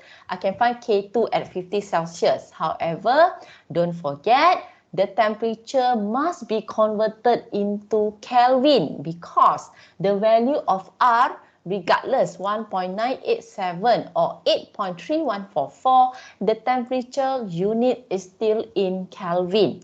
So don't forget, 50 Celsius, 30 Celsius, you must convert into Kelvin. Then only you can substitute to find the new K at 50 Celsius. Okay, so kita katakan kamu dah kira K yang baru, kamu ganti. CA0 I want to find. So the bottom sekarang kita tinggal X. X is given as 0.6. 60% kan, 60%. X is 0.6. We have theta B. So kita tak cari lagi theta B kan? Okay, so macam mana kita cari theta B? So theta B ni tak ada masalah lah. Kamu dah pernah belajar dalam test 1 pun you have already solved question. What is theta B? Theta B is the ratio of initial amount of B over initial amount of A. This amount can be concentration, molar flow rate, can be mole fraction. So in this question, we are given the initial mole fraction of A and B. Sebab dia kata mole fraction of B 0.6, 60%. Hence, mole fraction of A 0.4, 40%. So you can find theta B as equals to YB0 per YA0. So equals to 0.6 divided by 0.4, you get 1.5. So now that you have already solved your theta B, so you can replace your theta B as 1.5. You can solve to get your CA0 as 0.044 mole per dm cube. So done for question number A. This is 4A. Alright, so last one, question 4B. Okay, so last one for today. Okay, so last one, dia kata, to increase the conversion of A to 90% from part A above, a CSTR with a space velocity of 0.42 minute is used in series with the first PFR.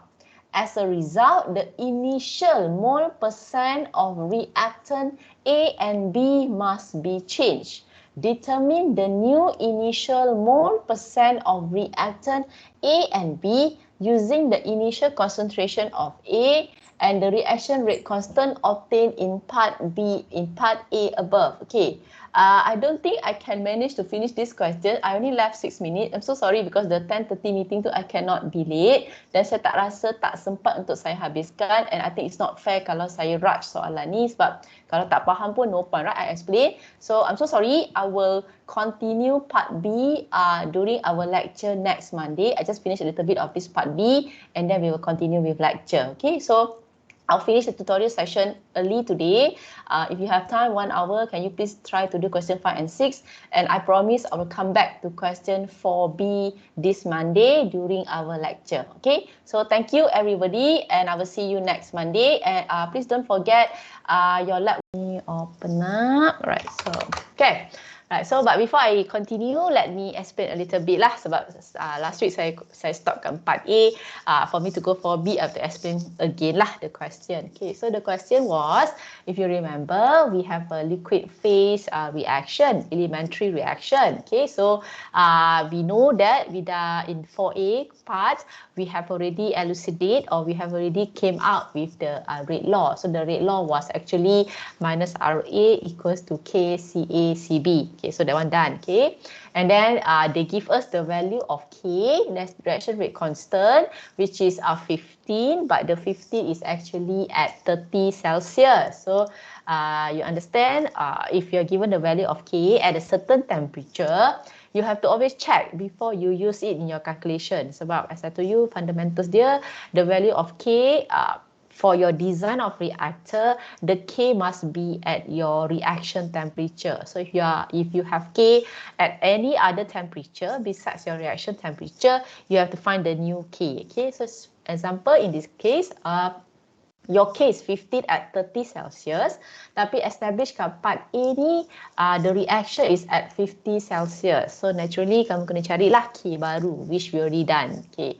Lepas tu, dalam soalan part A ni, dia suruh kita cari Ca0, initial concentration of A. Dia suruh kita cari Ca0 if given reaction tu dalam PFR and space velocity of the PFR is 1.5 per minute and dia beri kita conversion. So for A was a bit tough sebab biasanya soalan we are given all the information, we are asked to find the volume. Okay, so this case dia pelik. Okay, dia tak beri volume, dia beri kita space velocity and they ask us to find the initial concentration of A, Ca0. So this is a little bit higher level of understanding sebab in the notes, although I give you equation, kamu tahu kan chapter 4 got a lot of equation, tapi equation untuk space velocity ni I didn't provide to you. I did teach you how to derive design equation untuk cari volume and then to cari space time. Tapi I didn't give for space velocity. Tetapi dia tak susah sangat pun because space velocity is actually 1 per space time. So formula space time tu kamu just terbalikkan, you reciprocal, meaning the top will become the bottom will become the top. You already basically get the equation to find space velocity. Okay, so dia taklah susah tapi just that memang tak ada equation tu directly in my notes because I wanted you to tengok you faham tak apabila kita ada case di mana kita nak cari space velocity. Okay, so it's already done in part A, so kita cari Ca0 which we have already discussed. Okay, so now we go to the part B. Okay, so part B soalan dia kata pula because the conversion in part A was only 60%. Okay, dia guna PFR, the first reactor, the conversion was 60%. So dia nak increase conversion too, to increase the conversion to 90%.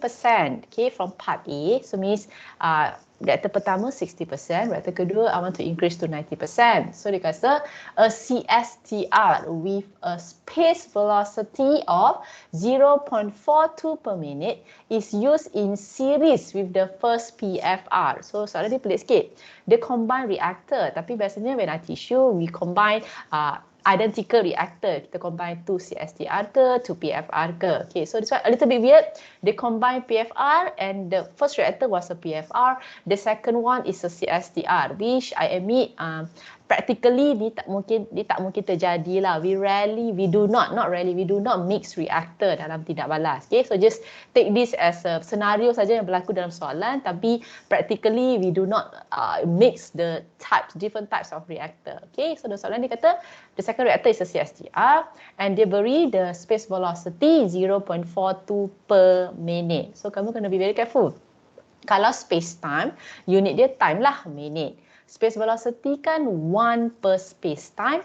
Sebab tu unit dia pun jadi per time. Instead of time, it jadi per time for space velocity. Okay. So dia kata, because of this, the initial mole percent of reactant A and B must be changed. Okay. So determine the new initial mole percent of reactant A and B using the initial concentration of A and the reaction rate constant obtained in part A above. Okay, so soalan ni mungkin nampak a bit confusing. Okay, dia kata sekarang in order for us to increase the conversion to 90% dalam reaktor kedua, maksudnya sekarang the initial mole percent yang kita guna sebelum ni dah tak boleh digunakan sebab earlier on in the question part in the earlier part of the question dia kata that the reaction mixture consists of 60 mole percent B and the remaining A. So dia kata dalam part A tadi kalau saya nak guna hanya satu PFR, saya akan guna 60 mole percent B, 40 mole percent A. Tapi sekarang dia kata sebab kita dah nak sambung kepada reaktor kedua, so percentage ni dah tak boleh digunakan. Okay, so maknanya kita kena cari percentage yang baru. Means I can no longer use 60 mole percent B and 40 mole percent A. I have to change this mole percent. Kalau saya nak mencapai 90% pada reaktor kedua Dan syarat dia space velocity untuk reaktor kedua ni, yang CSTR ni mesti 0.42 minit. Okay, so dia kata lagi, certain parameter kita boleh maintain. Means initial concentration of A kita boleh maintain. Kita boleh guna CA0 from part A. Dan dia kata reaction rate constant pun kita boleh guna part A. Means CA0, K kita maintain. Tapi kita kena cari the new mole percent of A and B. Okay, so this is a challenge. As always, engineering question, kita tak tahu macam mana nak mula, or in other words, sometimes you have idea equation mana, tapi macam mana kita nak suit equation to the question. Okay, so if it's me, okay, the easiest one, I think, in my opinion, you have to first figure out equation mana yang berkaitan. Okay, of course, it's easier for me to say lah, sebab saya tahu kan, sebab saya dah familiar soalan ni. But for reaction, okay, like for example, if you came across certain question, kamu kena really understand, okay, apa information diberi dan what are the most likely equation. So for example, dalam soalan 4B ni, you know that information yang out of norm, ataupun kalau kamu perasan dalam soalan tu, information yang biasanya tak diberi ataupun information yang kamu tak biasa jumpa tetapi ada dalam soalan ini. So biasanya maklumat yang tak biasa dijumpa inilah sebenarnya most of the time adalah key ataupun your key how you start tackling the question. So for example, in this case, it's very obvious in this question, space velocity of 0.42 per minute. So you know that this is something that is you don't normally encounter in question. So you have idea that ni mesti satu information yang berkaitan dan mesti ada equation yang berkaitan yang saya boleh gunakan. Okay, so you have to come back lah notes kepada chapter 4. You know, again, same part. I did taught you how to get the equation, but I taught you only to find volume dengan space time. However, ni adalah space velocity, tapi konsep dia masih sama. Okay, you can first find the space velocity punya formula, space time punya formula, ataupun formula volume pun boleh. Lepas tu kamu rearrange untuk mendapat formula space velocity. So for example, in this case, kamu nak cari equation pun you have to remember the three main things. The types of reactor, CSTR. You have to remember the rate law. So rate law dia minus RA equals to K CA CB. So again, saya kena emphasize, rate law dia tak berubah mengikut reactor. Rate law is mengikut tindak balas. Maksudnya kalau tindak balas sama, you run in different reactor, rate law tu masih sama. Okay, dia bukan bermaksud kalau saya tukar CSTR, rate law dia jadi minus RA KCA square. Kalau saya tukar PFR, dia jadi minus RA KCA CB. Tak. Okay, sebab kamu understand, reactor tu is just a vessel where the reaction takes place. So you letak dalam CSTR ke, dalam PFR ke, tindak balas tu masih berlaku dalam cara yang sama. That's why rate law dia will not change. Okay, so I change to CSTR ke, I change to PFR, the rate law is still minus RA equals to KCACB. That's the next one. And third, you have to check liquid phase reaction. Ketiga-tiga ni, kalau kamu tengok salah satu salah pun, you will use the wrong equation. So bayangkan kalau you use the wrong equation, kat step pertama tu kamu dah salah the entire thing. Okay, so later I will release you the marks for the test. Nanti saya release dalam e-learning, ECT. So for those who do not get good marks, don't feel demotivated. Most of the time when I do a post-mortem of your answers, most of the time sebenarnya most of you, if not I can say all of you dah faham konsep. Tapi dia mungkin terjual pada part awal tu dia punya consequences salah keseluruhannya. Walaupun mungkin dia faham konsep tu, benda tu betul. Just that you wrong at the very first part of the understanding. Okay, kamu salah process information, sebab tu menyebabkan kesemuanya salah. So if you have not so good marks, do not think that because you tak tahu buat. Sebenarnya most of you dah tahu buat. Just tersilap langkah, some of you unlucky, tersilap langkah di part awal yang menyebabkan salah keseluruhannya. Okay, so later I will release you the mark. So if you want to see the answer, you can always come back to me, check with me if you really want to see your answers. But that is one of the postmortem I found after I did and look back of all your answers. Okay, so come back to this. So why I keep emphasizing this is because the same.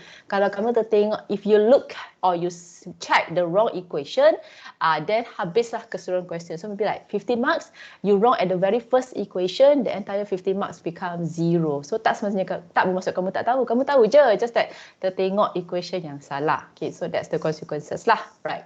So come back to this. So if you look at the correct equation, okay, ingat again, equation saya adalah hanya volume dengan space time.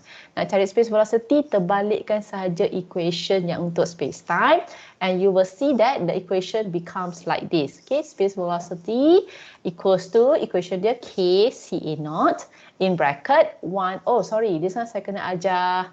Sorry, I forget. This is the second reactor. Okay, sorry sebab again, I forget. Okay, yang saya ajar kamu dalam design dalam chapter 4, single reactor. I didn't teach you reactor bersiri untuk design equation. Okay, so sorry, I have to come back, I have to reverse back. Okay, saya kena ajar pula equation tu. Saya lupa sebab dalam design equation, the one that I teach you is design equation untuk single reactor. You have learned reactor in series dalam chapter 2, tapi kamu tak belajar derive design equation dia. So saya kena ajar sikit untuk derive equation dia. Okay, so it's okay, I come back how to derive the equation, right? So now kita nak derive space velocity equation untuk the second reactor in the system, which is not so straightforward. Okay, we have done one question previously, but I will just explain again. The rate law for the second reactor is still the same. Masih minus RA equals to KCA CB. Okay, tetapi now we are talking about the second reactor in series.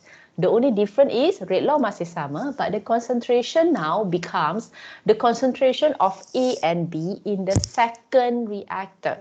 So kalau biasa, kalau satu reactor, we just write KCA CB.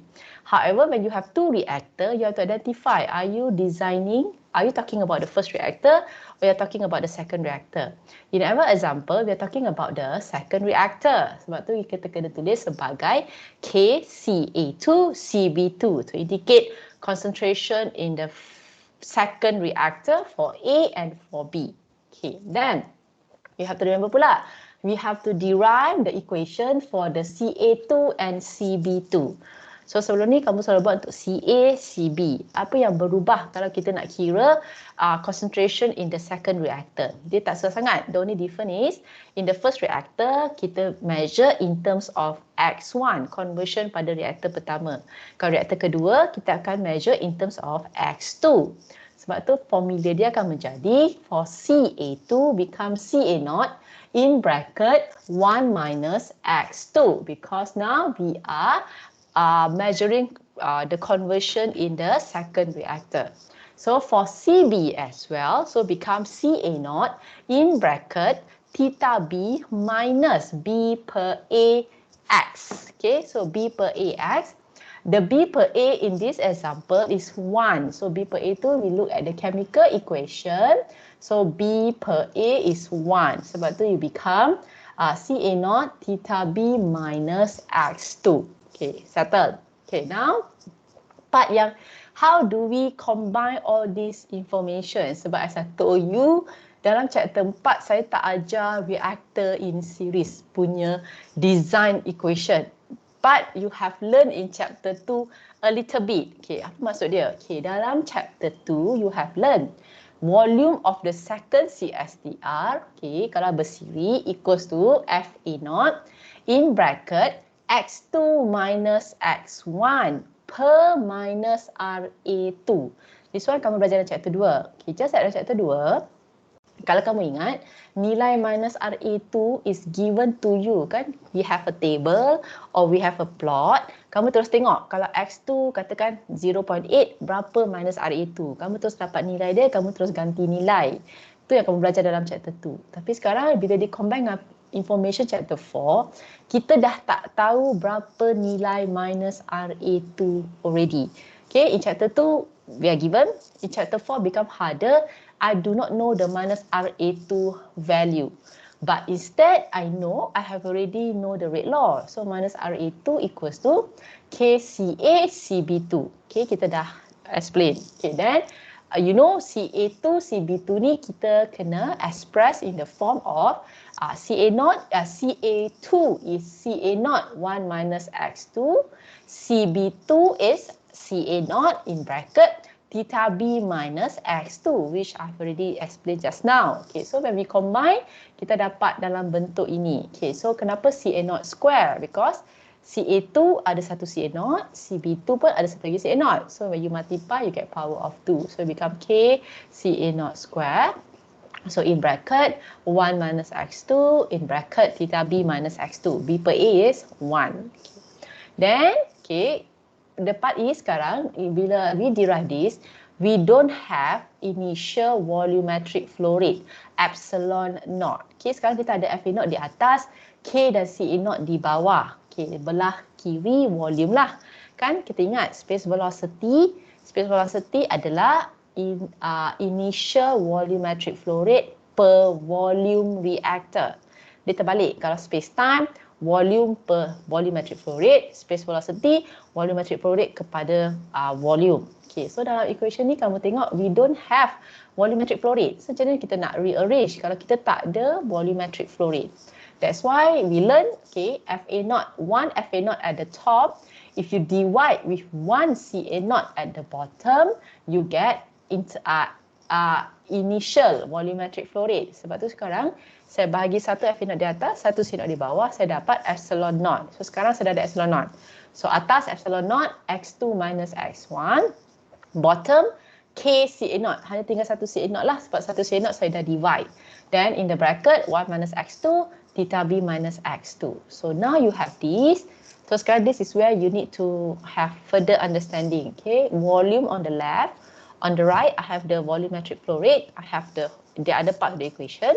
So I know kalau I want to get space velocity, what I do is I move my volume of my reactor, VCSTR2, I move from left to right. So if I move left to right, it will become bawah lah kan. So it become initial volumetric flow rate divided by the volume. So if I do that, I will get now on my right hand side space velocity. Tetapi the rest of the other things, all the other bracket, kamu dah kena pindah ke sebelah kiri lah. Means I make sure my right hand side is space velocity sebab initial volumetric flow rate terhadap volume.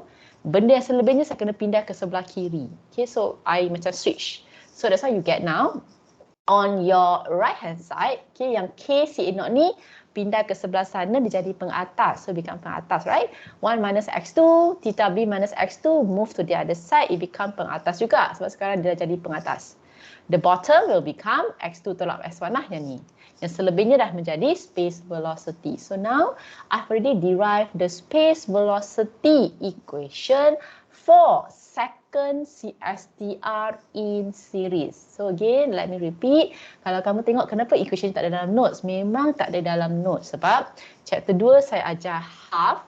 Okay, chapter 4 saya ajar lagi half. So this is understanding macam mana kamu nak combine information from different chapters for you to derive equations. So that's engineering. Satu macam engineering, it's impossible to know and memorize or to learn all the equations. But as you can see, sometimes half of this equation can be combined with another half or something like that. So that's the challenge for engineering lah. Okay, so this is one of the thing that you have to face actually, the challenge, right? So now kita dah boleh derive equation, tetapi I haven't answered my question yet.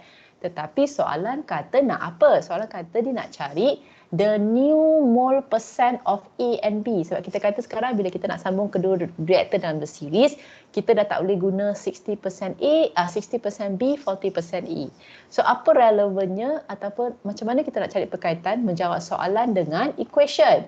So then you have to ask yourself, what are the unknowns in the equation that can relevant to the question. Okay, so kalau kamu tengok, okay, sebelah kiri dah space velocity. Of course dah tak ada lah space velocity, kita dah tahu 0.42 per minute. Okay, done. So let's look at the right hand side. Okay, first K. So you know K hanya berubah dengan suhu. Tak ada berkaitan dengan mole percent. Whatever mole percent kamu tukar pun K masih sama. So cannot be about K. Next, CA0. Cannot be about CA0 sebab dah kata dalam soalan part B dia kata suruh guna je CA0 yang sama. So kalau nak guna CA0 yang sama, tak adalah berkaitan dengan equation, tak payah ubah dah, tak ada kaitan dengan mole percent dia. Okay, so next X2. So X2, X1 pun tak ada berkaitan juga because kita dah tahu X2 mesti 0.9, X1 daripada part A is 0.6. It's also something that we already set. Right, so what's left is theta B. So now we think, can theta B be something that we can solve? So kamu kena fikir, theta B, what's the formula? Theta B kan, the easiest understanding is, dia adalah ratio of initial mole fraction of B over initial mole fraction of A. So, mole fraction kan ada berkaitan dengan mole percent, means kalau saya boleh cari theta B yang baru, I can then correlate kepada YA0, YB0, dan berkaitanlah dengan mole percent because theta B sama dengan YB0 per YA0. I know theta B, I should be able to know what's my YA0 and YB0, then boleh saya tahu berapa fraction yang baru. Okay, so means in this question, we want to find theta B. We want to find the new theta B in order to solve the question, what is the mole percent, the new mole percent of A and B. Okay, so as I discussed, the rest we already know, okay, the values already given. We can already get theta B as 1.93. Okay, so now, satu lagi masalah. Okay, I told you pula, theta B equals to YB0 per YA0. Itu kita dah tahu. Okay. Then now kamu kena faham. Okay, satu equation mesti satu unknown sahaja, only you can solve. So now the problem with this equation, theta B sama dengan YB0 per YA0. Theta B saya dah tahulah nilai dia. Tetapi YB0, YA0 adalah dua unknown. I can never solve. Saya hanya ada satu number, saya ada dua unknown. I cannot solve. So if you remember, I taught you. Kalau kita ada satu equation, ada dua unknown, your only way to solve is kamu kena cari satu lagi tambahan equation.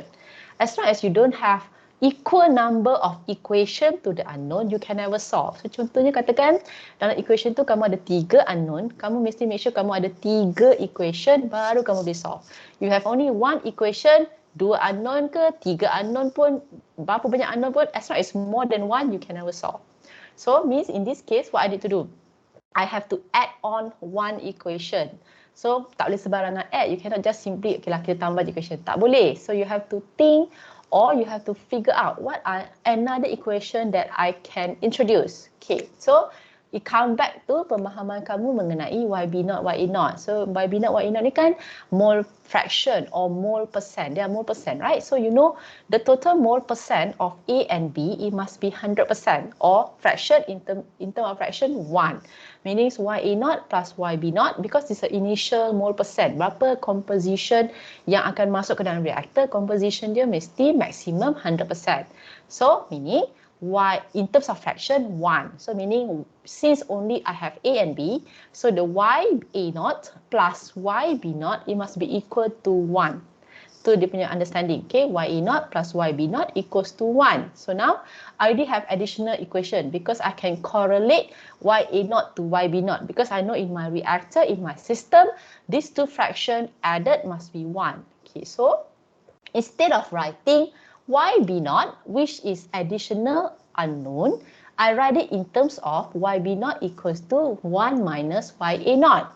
So now you see, okay, instead of writing YB0, which is additional unknown, I correlate that I know YA0 plus YB0 equals to 1. Therefore, YB0 equals to 1 minus YA0.